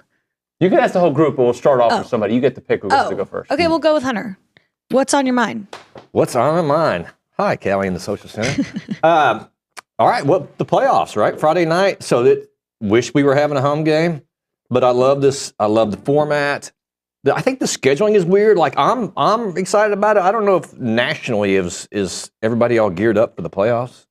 I'm genuinely interested. I think I'd be more interested if we didn't have the fall from grace that we had at the end of the season. True. Right? I mean, I'm still excited about it. I think it's neat. I mean, it's funny that school. None of these universities are open for classes right now, but yet they're having playoff games. Austin, Penn State, Ohio State, and what am I missing here? Notre Dame. Indiana coming to town. Yeah. So, right, 3 colder weather areas. I think they're be in the 20s and 30s, and it's going to be 61 degrees in Austin. Yeah. I like it. I wish I like this format. I wish the second round was also on campus state. Yeah. Even though I get it, it's during Christmas break. I still think that's where it needs to be. Look, I don't know why they're so beholden to these bowls. I mean, if we're going to move to playoff, let's move to a playoff, right? I think that's tough. I think it's tough for fans. I think it's tough for everybody involved. But second round should also be at home. I'm okay with the semis and the national championship to be in a bowl game. Okay. But I like that we're doing this finally. This is great. When y'all look at the bracket, and you see the bracket, you see the teams involved, everything involved. Do you have a rooting interest in this tournament, or do you just go, I know one thing I just want to happen? I don't have a rooting interest. I have scenarios that I like better than others. I have one thing. I look at that bracket and I go, as long as they lose, I don't care who wins. Is anybody else that way? No. I've got friends that went to Georgia and friends that are from Georgia, so I've always kind of had a soft spot for the Bulldogs. I don't mind Georgia. I like Kirby Smart. I like Oregon because I just think it's fun when somebody outside of the Bible Belt wins, and I think Oregon's got the best shot of all of them. Right. I like Notre Dame. I'm not a big underdog story kind of guy in this stuff, so I don't care about SMU or Boise State. That's where I'm going. I was going to ask. I am pulling Arizona State, Boise, and smooth. To me, Arizona State though isn't like an SMU or Boise State. Like, I mean, Boise State won what conference, right? I get it. So, and I'm excited to watch Scatterboot just in general. Me too. I was genuinely interested to see if y'all were at all, if there was any state pride in cheering for SMU. No, it's I not don't do state that. pride. I just like that they're the underdog. I don't like that they're little Richie Rich Dallas people, but whatever. Yeah. I mean, again, yeah, it's so that was that's what I've been genuinely curious about what people think, because again, we don't have any participation in it. I know that everyone that I know and all of us here, I'm sure, agree we want at least one thing to happen. We want somebody to lose, and we don't want them going any further. We don't want any of that nonsense, because we would never hear the end of it. But outside of that scenario, is there a team that you're? To me, I'm kind of like, I really don't care. Well, the fact that A&M played Notre Dame, I think there would be something there, and a game that you I don't think they're pretty unlikable too. Though. Yeah, they're like the Cowboys. If you're not a Cowboy fan, I just and the hope Yankees. everybody has fun. I get that. Yeah. Well, talking about the playoffs, this is something for me is I love that we're in the playoff format now. I do. The 4-team thing was just dumb and was always going to be a problem. And there will always be, the 13th team and the 7, right? But for me, I think I'm already into the 16-team mindset. I don't like the bye weeks. I think everybody should have to play. And not to mention, you're not adding an extra week to this, right? I mean, it's not a big deal. Yep. Just those 4 teams get to play, and we get 4 more games on campuses, right? Yeah. And so I'm a big fan of getting rid of the byes, adding 4 more teams, and really loading up that first weekend for games. And I think the second round should be on campus too. Well, if you go to 16, they almost have to be double campus rounds because you're not going to have enough bowls anyways. Yeah. So I want to ask this question that came up on the show yesterday and get your opinion, because it is the fan show. This is a perfect fan question. Would you take a blowout loss to USC if it ensured Texas would lose? Okay. Or you win a blowout against USC and Texas could. How was that? Was it phrased like that? Yeah, but it was Texas winning it all. If you win, it meant Texas winning it all. I just want to say it's very different looking over here, and it's not Juan anymore. Things have changed inside the studio, guys. Just want to let you know. I think this is an easy one because, and I know you and OB bounced this back and forth when y'all were talking about it. Was it yesterday or the day before? I can't remember. I don't care about, Texas made the playoffs. It is what it is. They won a game. So be it. But Texas winning the national championship directly affects us. Us beating USC has zero impact on anything. It really does. I mean, it's a feel-good moment, right? And we get past 8 wins, and I understand that 100%. And getting kind of the sour taste out of your mouth out of the last month of football that we played. But we are now absolutely in conference, direct competitors with Texas. And for them to say they won the first college football playoff, I think would be really difficult. I mean, you can't fight against fact, right? Yep. You can't recruit against fact. So I don't care if they win a game, but I think them winning it all would be it'd be tough. Yeah, to me it's outside of just the rivalry and the hatred right there, right? I mean, I don't want them to win because I don't like them. But same. Outside of that, though, I mean, if you win the national championship, you get those boosters even more fired up. More NIL pours in. They've now got I mean, you're talking about it proves that it works. Yeah, and you're talking about a very wealthy fan base that is now even more fired up to pour more dollars into it, and then you're literally our biggest competitor in recruiting and getting these athletes is right down the road. And if they now have that that pelt on the wall plus a giant just war chest for I mean, and then us on the other hand, we're seeing our biggest rival and hated competitor win, and we're getting more kind of. It's more of a kind of a kick, and when you keep getting kicked, that war chest, it's hard to get people to put money into that thing. And so that to me, I agree with Roy 100%. There's more to it. Burnt orange momentum is never a good thing. I mean, that's a good point. I mean, I always say it's always about us, right? I'd just rather win. But other than the Orange Bowl during this 4-team or the playoff era, have you hung your hat on a bowl win or loss? One time. I mean, the Orange Bowl, yeah, that was good. But you don't remember the Music City Bowls. The Cotton Bowl against Oklahoma with Johnny was. Beg your pardon, that was awesome. Fantastic. Okay, so that's 2 bowls in the last 12 years. That was really the rest of them are, though. Gator Bowl. That was great. Crushed NC State, but nobody from Oak State or A&M is going to really remember last year's Texas Bowl or anything. Yeah. So there are moments. I'm with you. Yeah, there are moments in these bowl games that you remember and you look back and go, okay, that was awesome because the individual things. Travion Williams going 90-something yards for a touchdown. Gillespie getting a touchdown was freaking awesome. You go back to the bowl game against Duke and Johnny leaping over the guy. Yep. That was awesome. There are highlights in these bowl games that we'll be able to remember. I mean, there's highlights from games we lost in these bowl games. But for the most part, yeah, I genuinely will have it on in the background. I'll kind of pay attention, but I'm not hanging on to every play like I am in the regular season. You're saying you're not still going on Duke football boards and talking trash about the Chick-fil-A Bowl? No. But I will say, though, I do love watching the highlights from the Chick-fil-A Bowl because Tony Hurd catches the interception, runs it down the field, and who's the first person whose arms he jumps into? Roy May. Oh, wow, yeah. Roy's right there and hugs him. It's pretty fun seeing old Roy on TV. That was top 5 memory. Well, I don't disagree with anything you guys have said because I do agree. I just think 9-4 for my job and my sanity for the next sounds so much better than 8-5. Mm-hmm. And that is, when you look at the record throughout the years, yeah, is it that big of a difference? No. But after losing your last 3 SEC games, please give me something to feel good about. What sounds worse? Let me just ask you this: 8-5 Texas A&M, or welcome your national champion Texas Longhorns. Texas Longhorns winning it is way worse. It's the worst thing I can think of. I'm with Dave. I get where that's coming from. I do too. I want to win. End of the I year, want both things bowl to win. Maybe it shows something, and you get a couple of portal pickups because of that here at the end of the year. I don't know. Yeah, no. Maybe the February signing period gets you a few more because of that. Guys, we cared about the New Mexico State game, right? This is just more football to talk about. And that to me, and here's another thing. You look at the last few off seasons of what you had to talk about. Last off season, there was optimism because of Coach Elko, right? The off season before that, you were coming off of was the 5-7 season. The only optimism you had is we beat LSU to end the year. Oh, and right? Bobby Petrino.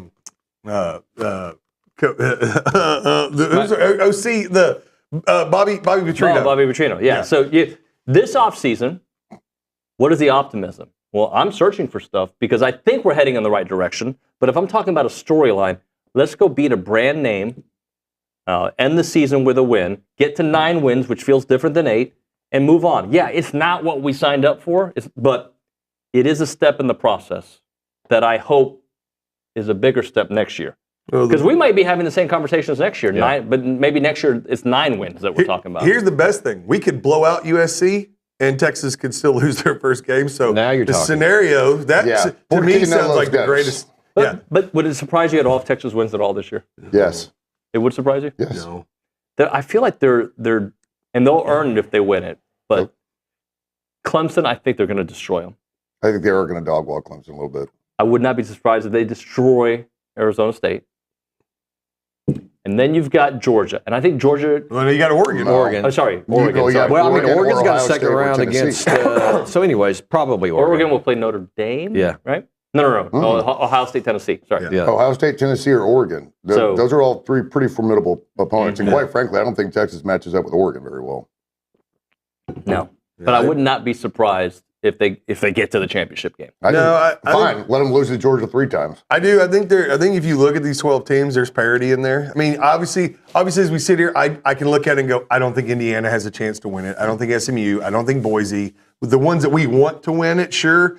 But I don't really think that they have a chance to win it. But any one of those other teams, I think they're fairly even from Texas. I don't think Clemson, but I mean from Texas, Ohio State, Georgia, Tennessee, Oregon, Notre Dame, Penn State. Notre Dame and Penn State. If you can play defense, you have a shot, and that's what Notre Dame is. I think any one of those teams has a really good sound chance. I mean, this isn't like in the years past where we went into a playoff going, well, I mean, this is going to be a blowout. Right. There will be a couple. Obviously, there's going to be some lopsided games here, but I think overall, these are pretty evenly matched teams. I mean, if Ohio State beat Oregon, no one's going to be surprised. If Oregon beat Tennessee, no one's going to be surprised. If Tennessee beat Ohio State, nobody would be surprised. If Tennessee won the entire thing, I would not be shocked.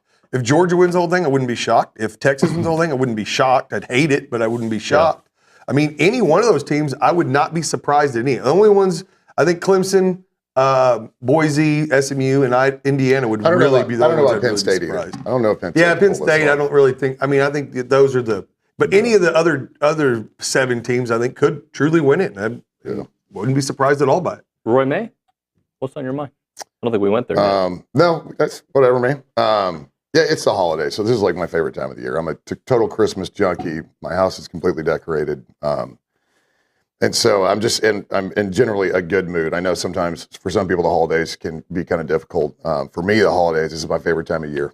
But I was listening to the show earlier today, and really what struck me was, and I know that we still have a bowl game, and we're still in the middle of the Wild West portal, being open and all that stuff. But your segment, kind of a long segment with Logan, I thought.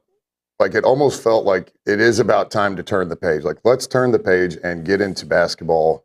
I know we've got a bowl game left. I get it, but basketball. Yeah. Okay, go ahead. Hunter, we have a basketball team at A&M. They're pretty good. But get Hunter checked out for that tick. But just kind of being able to go into it in depth and start to appreciate and lean into a team that has had a phenomenal non-conference slate or performance.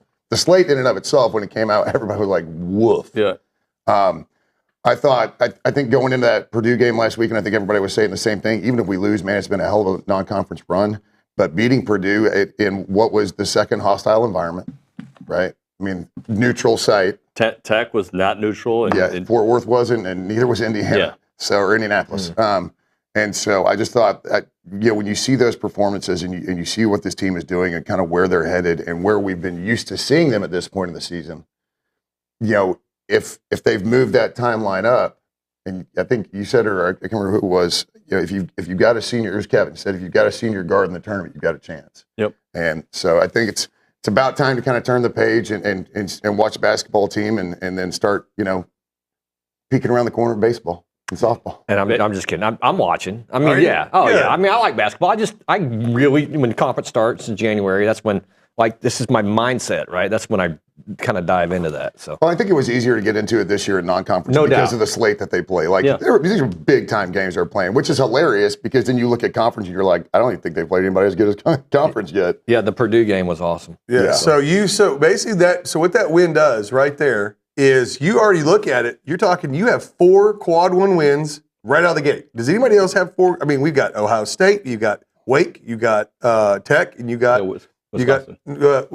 Purdue. Purdue, sorry, yeah. So you already got those 4 under your belt, right? And so you go into a conference in which, my goodness, if you haven't looked at the current rankings, basketball rankings, the SEC is unbelievable. Yeah, we're 9-2 and we're like 6th in the conference. 6th in the conference. Yes, we are the 6th highest ranked team in the conference, and we're just now. So when Logan was talking about when he said that you go 500, in league play, you're probably a fairly low seed because of what we've already accomplished. Yep. Having that already on the resume, they're going to go back and look at it and go, okay, look, maybe they split with one of these top 2 teams. You got Tennessee is number 1, Auburn's number 2, Alabama's in the top 10, Florida's in the top 10. It's going to be must-watch TV this year. This 5 straight wins, right? Am I right about that, Callie? 5 straight wins for basketball. So it needs to go to 8 straight wins.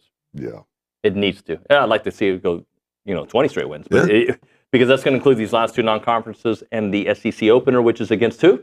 Texas Longhorns. Texas Longhorns. Yeah, and so you go and when you're a scrappy team. I mean, look, people gripe about things so much. Sometimes it just drives me crazy. But I mean, that's the type of basketball I love to see. The guys, they play their hearts out. They play hard defense, rebounding. There's nothing more frustrating when you're watching a basketball game than seeing your team get out-rebounded. Get dadgum offensive rebound after offensive rebound. And we are the best in the country at this. Yeah. When you can do that, you can go into any game and win. And that's the kind of, A&M is the kind of team that I promise you, the Auburns and Tennessees of the world are looking at going, I really don't want to play them. Tough one. Yeah. I don't want to play them. Golly, you go into yes, they are scrappy as can be. Can we beat them? Sure, but man, that's not a team you want to play. And being that team is super fun. So, we really, truly, we could go 500 in conference, and you're looking at, we could be a 5 seed or below, even 500 in conference. Yeah. That's what's crazy, and that's how big that Purdue win was. Well, David, you and Logan also touched on it, and it seems like this year, one thing that we've seen with Buzzball, and it's frustrating, right, is the scoring droughts. And they're still occurring, but they're not occurring at the clip they were. And they're not occurring at the clip they were against better teams. Right. And so that's got to be, it's funny to be like, hey, our scoring droughts aren't as bad. but it's true. It's true, but we're also seeing us able to shut teams down, and they force them into scoring droughts. Yeah. So we didn't get to you. We got to hit a break. What's quickly on your mind? Everything we've already talked about, basketball, but mainly the rooting interest. Asking people around town, like, what do you care about in this tournament? And it's kind of the same thing. We just want someone to lose and don't really care who wins. Why did I get a picture in my mind of Browning literally like knocking door to door, asking people what they think about the college football playoff? Sorry to interrupt your dinner. I do it. Bird Dog Time, Aggie owned and operated company creating access to hunting opportunities. Think of it as an Airbnb for hunting. It can be for the ranchers. It can be for the hunters. If you're a new hunter, if you're a seasoned hunter, it is the way to have just a great time. They will set it all up for you, all the logistics, and it'll be great. You can add on several different things. You can add on yoga to it if your wife wants to come with you, if you want to add on concert, helicopter hunting. They have so many different things that they can do as add-ons that you're going to have a blast. All you have to worry about is the hunting and the fellowship, right? Hanging out with your friends at a 5-star ranch and having a great old time. That's what Bird Dog will set up for you. You should check them out at birddogit.com. It is birddogit.com. They make memories hunting in the outdoors something for everyone that they should experience. birddogit.com.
All right, we're back here on TexAgs Live. FBS Appliance and their team of experts are here to help you with the appliances that make your house a home. They carry all the top brands to make your life easier and appliances to fit any budget. They've been taking care of Texas since 1988. They have your trusted brands like Bosch, expert staff, and trained installers to guide you through the purchase because FBS Appliance is your trusted appliance store. Visit any of their 8 showrooms across Texas. They got one on Wellborn right down the road from us, or visit them online at factorybuilderstores.com. All right, it is our fan show brought to you by Prize Picks. Guys, I'm going to have you put your thinking hats on, all right? Oh, boy. So earlier on the show, I did a buy-sell lease with Stephen McGee and with OB, right? Yeah. About the 30 for 30s we'd like to see. And I think we can talk about the ones we talked about, but the 3 we came up with were the... all Aggie related or just in general? Yeah, it was. We could it's a fan show. We do whatever we want. The Schloss drama. Schlossgate. Yep. 22 class. Yeah, 22 class and Billy Clyde. So my question to you is, let's add 1 or 2 of those. Maybe at least add 1 Aggie one, and maybe 1 that you'd like to see just in the sports world. I've got mine in the sports world.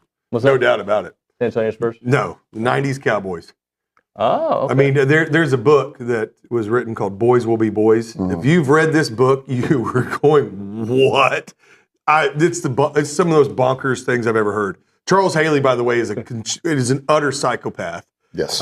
Michael Irvin, they bought a party house. Just the stories. The White House? Huh? Yeah. Yeah. They had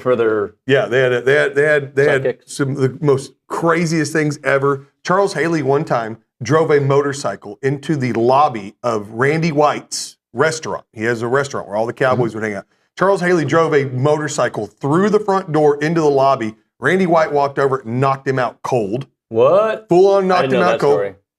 They had stories about, and I'm not going to say any of this on air, what he actually did. But Charles Haley would walk into like the D-line room and completely naked. And so. Same intensity. Yeah. Same intensity. Remember that? Right. So, do you remember what I'm talking about? Yes. When Michael Irvin got, Yes. Michael Irvin, they'd say Michael Irvin would go out all night. He would go out all night, not sleep a wink. Walk on the practice field the next morning and look and stare at everybody and go, who's going to outwork me today? And he would outwork everybody without sleeping a wink. Give it Johnny before Johnny. And then you got Troy Aikman, who's, just the most clean cut, cursing everybody out. He wanted nothing. He wanted to do nothing more than win. All he wanted to do was win, and he would get in your face and in your ear and scream at you, yell at you. He would talk about, one time they said he got Barry Switzer, and he was sitting there screaming because all the guys had shown up late, and he goes, and Barry Switzer looks at him and goes, what do you want me to do, cut Michael Irvin? And in front of everybody, he goes, no, I want you to cut that guy, and that guy. And we'll see if these guys keep this crap up. And then, he didn't say it in those. Right. He said, I'm saying it much nicer than what he did. What's the name of the book? Boys Will Be Boys. One of the better books I've read. There are some absolute shenanigans that went on, but they talk about, like, when we watched the Florida documentary on the Florida team with all that Cowboys of the 90s, that was some of the most bonker stuff you'll ever read in your life, and it is crazy. So that would be the one I'd want. All right, that's your big range of sports. You got any? Unfortunately, like these 30 for 30s usually kind of focus on that kind of dirty or negative slant, right? So first of all, and I'm an Astros fan, but I would like to go see the whole cheating scandal, right? And broadening out, like, these teams are doing it too, like everybody's doing. I think that'd be really cool, just kind of the guts of it. Maybe, I don't think it's been done by 30 for 30. There's been, I think SI did something on it, but a podcast version of it. But they've focused on the Astros, not everybody else. For A&M, I guess it would be, right, if we're going to look in a dark corner, it would be the Sumlin era, the whole, quarterbacks with Allen and Kyler Murray. Oh, yeah. And you got 2 5-stars on campus, and you stink it up so much you can't keep either one of them. One of which goes on to win a Heisman Trophy and is a really good NFL player. Yeah. Much better NFL player than I expected. Nice job. Never saw that coming. Yeah. Yeah, for A&M, I'd really like to see the Billy Clyde era stuff. Yeah. That'd be good. I think that'd be a good one. And I'm with OB. I don't care to give a crap about the 22 class. I don't want to talk to a bunch of teenagers. But if I had to do one overarching sports, speaking of going off of books, Carlisle versus Army is one of the most fascinating books you will ever read. Super easy read. But it talks about when Dwight D. Eisenhower was a cadet at West Point, Tim Thorpe was playing for the Carlisle School for Indians, and they played each other. Like it ended up happening to where Carlisle was winning. And so it's a fascinating story. It's all it's all history stuff. So they can make it a 30 for 30. They can make it a TV show, like a little mini series. But Carlisle versus Army, I highly recommend that book, and it's an easy read too. It's not real difficult. And I have one more just based off of a book called, now this is Aggie related, but it's called Backyard Brawl. Have y'all ever read this book? Yes, I have. So Ohio State, Michigan? No, it's A&M, No, Texas. Oh, okay. It's A&M in Texas. So it's an entire book on the history between A&M and Texas. It is, they talk about everything from the fund, the oil fund, to the hatred, to all the backdoor dealings that the Longhorns did trying to undermine A&M, and then us is we just bought, okay, whatever, kind of thing back in the day. They had meetings, like they had backdoor meetings, like where they met in Rockdale, my hometown, right between here and there, of all these different things. No cemeteries? No cemeteries for that one. But then they had they talk about the chicken ranch. That was legit. Yep. They were the chicken was legit. There's some crazy stuff there too. So I'd love a 30 for 30 to talk about that and the history of why. I mean, again, there are a lot of rivalries in college football. There is nothing more contentious, more hate-filled than A&M and Texas. And I genuinely, I'm Auburn and Alabama don't like each other on the football field, but these two universities work together in multiple ways, and they're actually very friendly from a university standpoint. I mean, Auburn's entire existence, Bama hasn't been over here trying to absolutely undermine everything they do, right? That's not the case with us, right? That's not been the they case went between decades these two. without playing too. It's so weird, Auburn and Alabama. Yeah. I mean, these other schools, they hate each other on the field, but the universities themselves work together. That is not the relationship that A&M and Texas have had. Texas has always done everything they can to undermine everyone in their under their umbrella, and I would love for someone to come out and expose that. But the problem is, the reason why why it never got exposed, because there was only one journalism school in the state of Texas for, in the 40s, 50s, 60s, all these years. And they all came from that University school. of Texas, And so no one was writing articles to defend the other schools in that realm. And so, it ended up being, that ends up taking its toll years later. I think we all need to take a moment and realize that this is a version of Matt Browning that isn't eating sugar. Yes. First of all, he's reading books. Very clear. So I'm pretty proud of him. You listen a lot. I've hundreds. Okay, and he's got a little bit of a tinfoil hat on, but I'm okay with it. Yeah. It's based on education and reading. Yeah. So. This is me off sugar. I'm very focused right now. When we come back, we're going to play the Prize Picks game without Matthew Dustin. Callie Garner is going to be here, so we're going to be classing up the joint. Brazos Running Company, located at Century Square, Aggie owned and operated specialty running store with an outstanding selection of all the running shoes and fitness shoes that you're looking for. If you're into fitness, if you're into running, if you just need some good shoes, you go to the Brazos Running Company. They have it all. They're passionate about running and finding the right shoe for you. Birkenstock's one of the brands that they have. They have Vuori. They have all the great clothing brands as well. And obviously, if you're like me and haven't started your Christmas shopping, you can go to the Brazos Running Company and take care of that like that. It is the Brazos Running Company located in Century Square below the Star Cinema Grill in College Station.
TexAgs Live, presented by David Gardner's Jewelers, Rollo Insurance Studio. Your car wash tradition is Aggie Land Express, and they have the friendliest staff and a personal touch. They have 2 great locations, the original on William D. Fitch, and of course the brand new one on South Texas Avenue, right across from the Planet Fitness. They both have all the services you want, but the Texas Avenue location does offer the full-service wash. They have 3 levels of full-service wash, and we're going to give one away right now. Call us up, 979-693-1150. You'll get one free one. The first caller will get that at $40 value from Aggie Land Express Car Wash on Texas Avenue, I should say. Call us up, 979-693-1150. It is the Fan Show, brought to you by Prize Picks. You sign up at prizepicks.com/TexAgs. Use the code TexAgs, get $50 once you play $5 lineups. Let's go to the Angry Elephant News and Social Center and play the Prize Picks game. Woohoo! Callie Gardner. Yeah, okay, so we'll get things going with the first one. Riley Leonard, quarterback for Notre Dame, more or less than 52.5 rushing yards. They're taking on Indiana. The All-American kid. The All-American kid, that's right. Where are we starting? We're going to go snake it again? Or we're snake it. You know what? I tell you what. Browning just leech everybody's picks. I'm not leeching. I'm going first. So I'm going to go less this time just because I mean, that's a high number for a quarterback. And I just don't know if he's going to have to really be running all over the place in this game. So I'm going to go less. So on the year, he has rushed for 721 yards. Not a lot of those 52s lately. I saw on the game log, anyways. Yeah, I'm going to have to go less than as well. I'm going to go less than. Yeah, I'm going less than. I do think if he obviously, but if he surpasses this number, if he's rushing for 60 yards, then Notre Dame's going to win. I actually think this is going to be a competitive game. I'm not as down on Indiana. I was going to go less, but you know what? I'm going to go more. There you go. Yeah, I'm going to go more on this one because I'm kind of the opposite. I think Notre Dame's. I'm still not bought in on Indiana. I get, but Indiana, they do have a great rush defense. So, all right, let's go. Oh, sorry, I'm not the host. you can host it. Callie? Okay, next we have Tyson Lawton, the running back for Indiana, more or less than 44.5 rushing yards. He's like their second. He's like their RB2, if that helps you. Yeah, no, I'm going to go more. I think Indiana's going to have to run the ball. I don't think so. When these spreads came out for the first ones, like the games, I picked all of these, like all the underdogs to cover because of the weather. Ohio State, Notre Dame, Indiana, they're all going to be playing in 20-degree weather. You're looking at snow in some places. It's going to affect a lot of things, and it always affects the passing game. When it gets cold, people like to run the ball. I agree. I still like Notre Dame's defense over. I think this is going to be a slugfest. Nobody's going to have big yards. I'm going less than. I'm going more than. I agree. I think with Hunter, I'm going less simply because I think that Notre Dame's front seven is legit. So, okay. What's next? Next, we have Cade Klubnik, the hometown kid, the quarterback for Clemson, more or less than 216.5 passing yards. Come on, Cade. All right. He's going more. Yep. They're going to win this game. That's not what I think, but I do think they will throw for more than.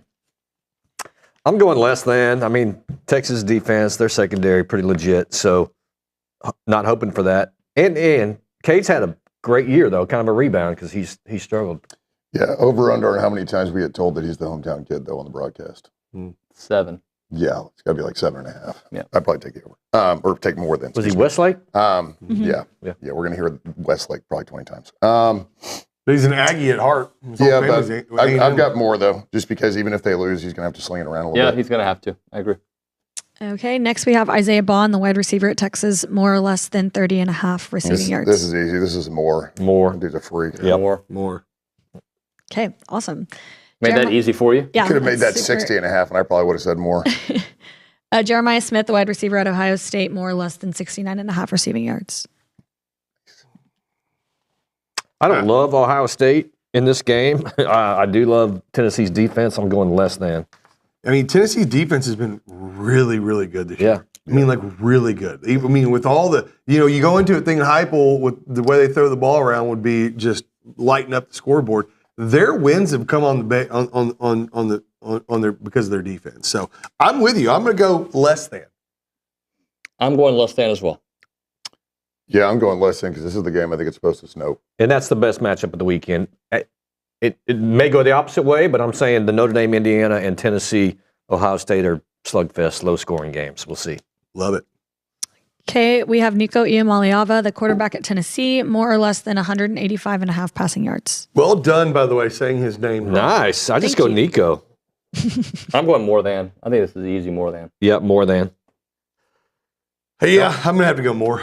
Telling you, if they get any of that crazy snow up there, I'm going to go less. I mean, that's not even a big number. I know Nico doesn't like light it up all the time, but that's just a pretty poor passing day in It's just general. wild with Heupel's offense and that kid's ability. He threw for 167 against Georgia, but other than that, 257, 209, 292.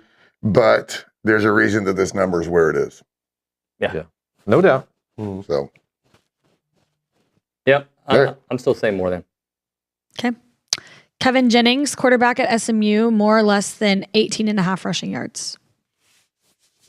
That seems low, but I guess he just doesn't run as much as I think. I know. I saw that. I was like, I mean, if he falls forward accidentally a couple of times. I mean, he Tom hits Brady this. can rush for 18 yards once in a while, can he? I mean, I'm going to go more than. Dan Marino.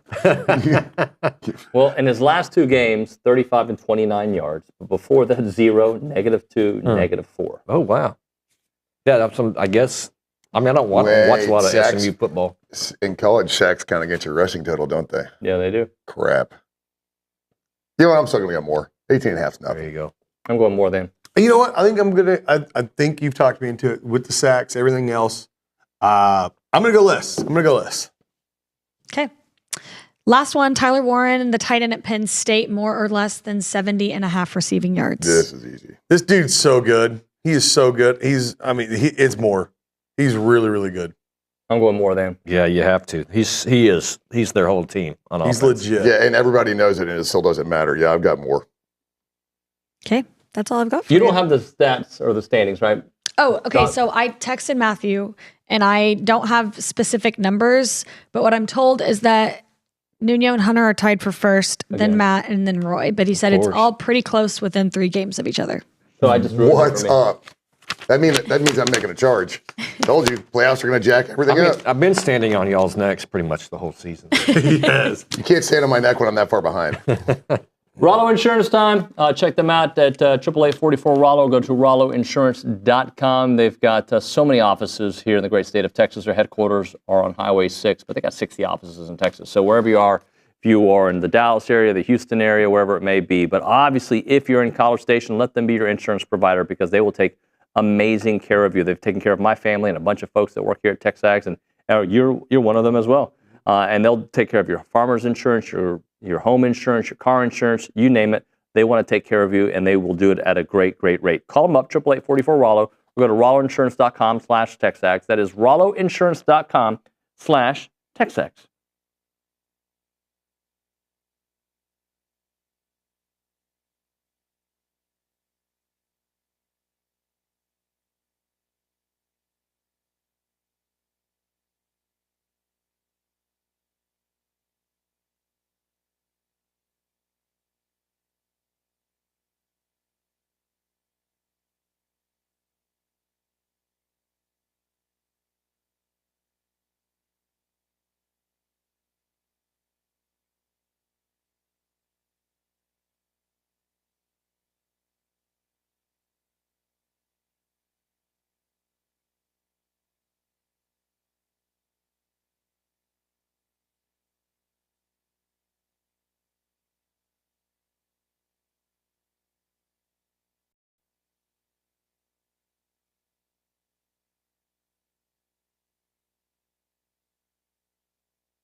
Talking a little Georgi Dyatlov here on TexAgs Live.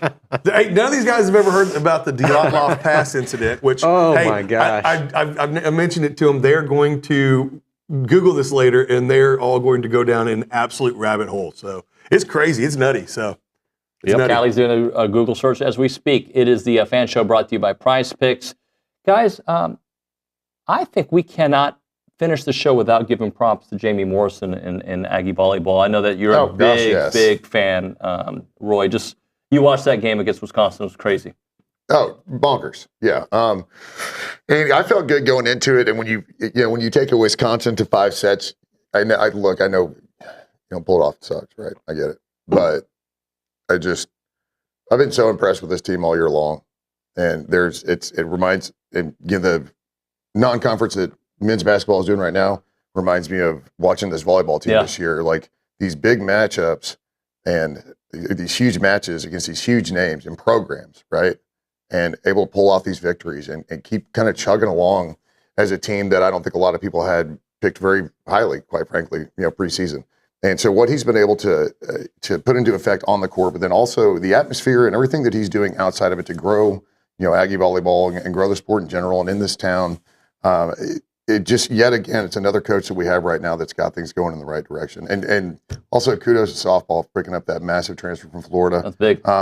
Yeah, I saw that yesterday. If they don't win an appeal, then seriously, I'd just put her on the field and play anyways and just flip the bird of the NCAA. Let's close out because you mentioned transfers with the portal class so far. How are we feeling about some of the additions? I love them. I mean, I think especially with the 2 wide receivers. I mean, that was an absolute place to need. And what's radar is getting a absolute seasoned quarterback. What is he in his 9th season in college football or something? 7th, I think, truly. So, I mean, to have a guy like that kind of experience, that kind of presence in that quarterback room, I think is huge. But to go and get, what we think Micah Hudson could be. I mean, that Craver kid, Mario Craver, played well this year. Absolutely, like he was their biggest weapon against us. I remember just going, golly, can we cover this kid? Right. So to have him and I mean, again, you get Julian Humphrey. I mean, is he in? Well, I don't understand. Yeah, he was supposed to still announce his. Yeah, but he's in. I think he just pulled the trigger early, pretty much. Yeah. So I mean, and the guys that we have on the hook, and the fact of the matter is like I think we got spoiled from that 2022 class, thinking we were going to get everybody, and then these guys come in. You got to remember, we're fighting against some absolutely huge colleges that have a lot to offer kids too. Yeah, we're not going to get everybody that comes in and visits us. Just relax, people. It's a little bit like recruiting. Some of these portals guys hit and some don't. I mean, I think they had a pretty good eye last year. We had some Scooby Williams and Nick Scorton. Yeah. Willie. I mean, Trey Watson was a good player. We just didn't use him, right? Yeah. So, right? And then there were some misses too, right? There were some filler guys or some backup guys that some were okay, some didn't play. So, I think they know what they're doing. And they clearly knew what the needs were. Well, I think that's something we can just be confident about going forward. And Reed Adams, excuse me. I mean, we had some real hits. And there's it's 2 separate heads on this monster: is high school recruiting and portal recruiting. It's both recruiting, 100%. Different types, but it's different kind, but same in process kind of thing. And what we saw, like you said, from this staff, and in a short period of time last year, when they didn't have all the time in the world, they were like scrambling because of when the announcement got made, and and their ability to identify, shortfalls on the roster, go out and locate people, get them in what little time they had last year. This year, knowing that they have more time, even though it's completely bonkers, right? And talking about with the new legislation coming down, this may be the last bonkers one, right? But I think you just have to have a lot of confidence in our staff that they're going to continue to identify what we need. And I hope this is the last one. And given more time to prepare for this window, I'm all in on it. Well, if it's the last one, stock up, right? Stock up as much as possible. Get as much cash as you can. I mean, hey, capitalism is beautiful for a reason. So get as much as you can. But at the end of the day, this is absolutely insane. It doesn't. My one problem with it, and I know we're running low, but my one problem with it is here's the one thing I think it's taken away from college football is that college football was beautiful because of the fact that as fans we could go, these kids chose our school. They're our guys. Not because of a paycheck, not because of money. They chose our school because they liked our school the best. So if you win a national championship at A&M, it's because these guys liked A&M the best, and that made our school the best, and that's why we're the best at football. When in this day and age, in this era, it just seems like, oh my gosh, all these guys are mercenaries, even if they're not. That's the problem. Right. Even if these guys are coming here because they truly love it, they seem like mercenaries, and the pride itself isn't as much there. Gentlemen, thank you very much. Thank you, Merry David. Christmas. Merry Appreciate Absolutely. you guys. Merry Christmas. Live viewers and people. Yeah, to everybody, all the Aggies out there watching, and of course your other fan bases that are watching us as well. Thank you so much for watching and listening. Tomorrow on the program, Billy Lucci, John Puglisi, and Olin Buchanan. We will see you mañana.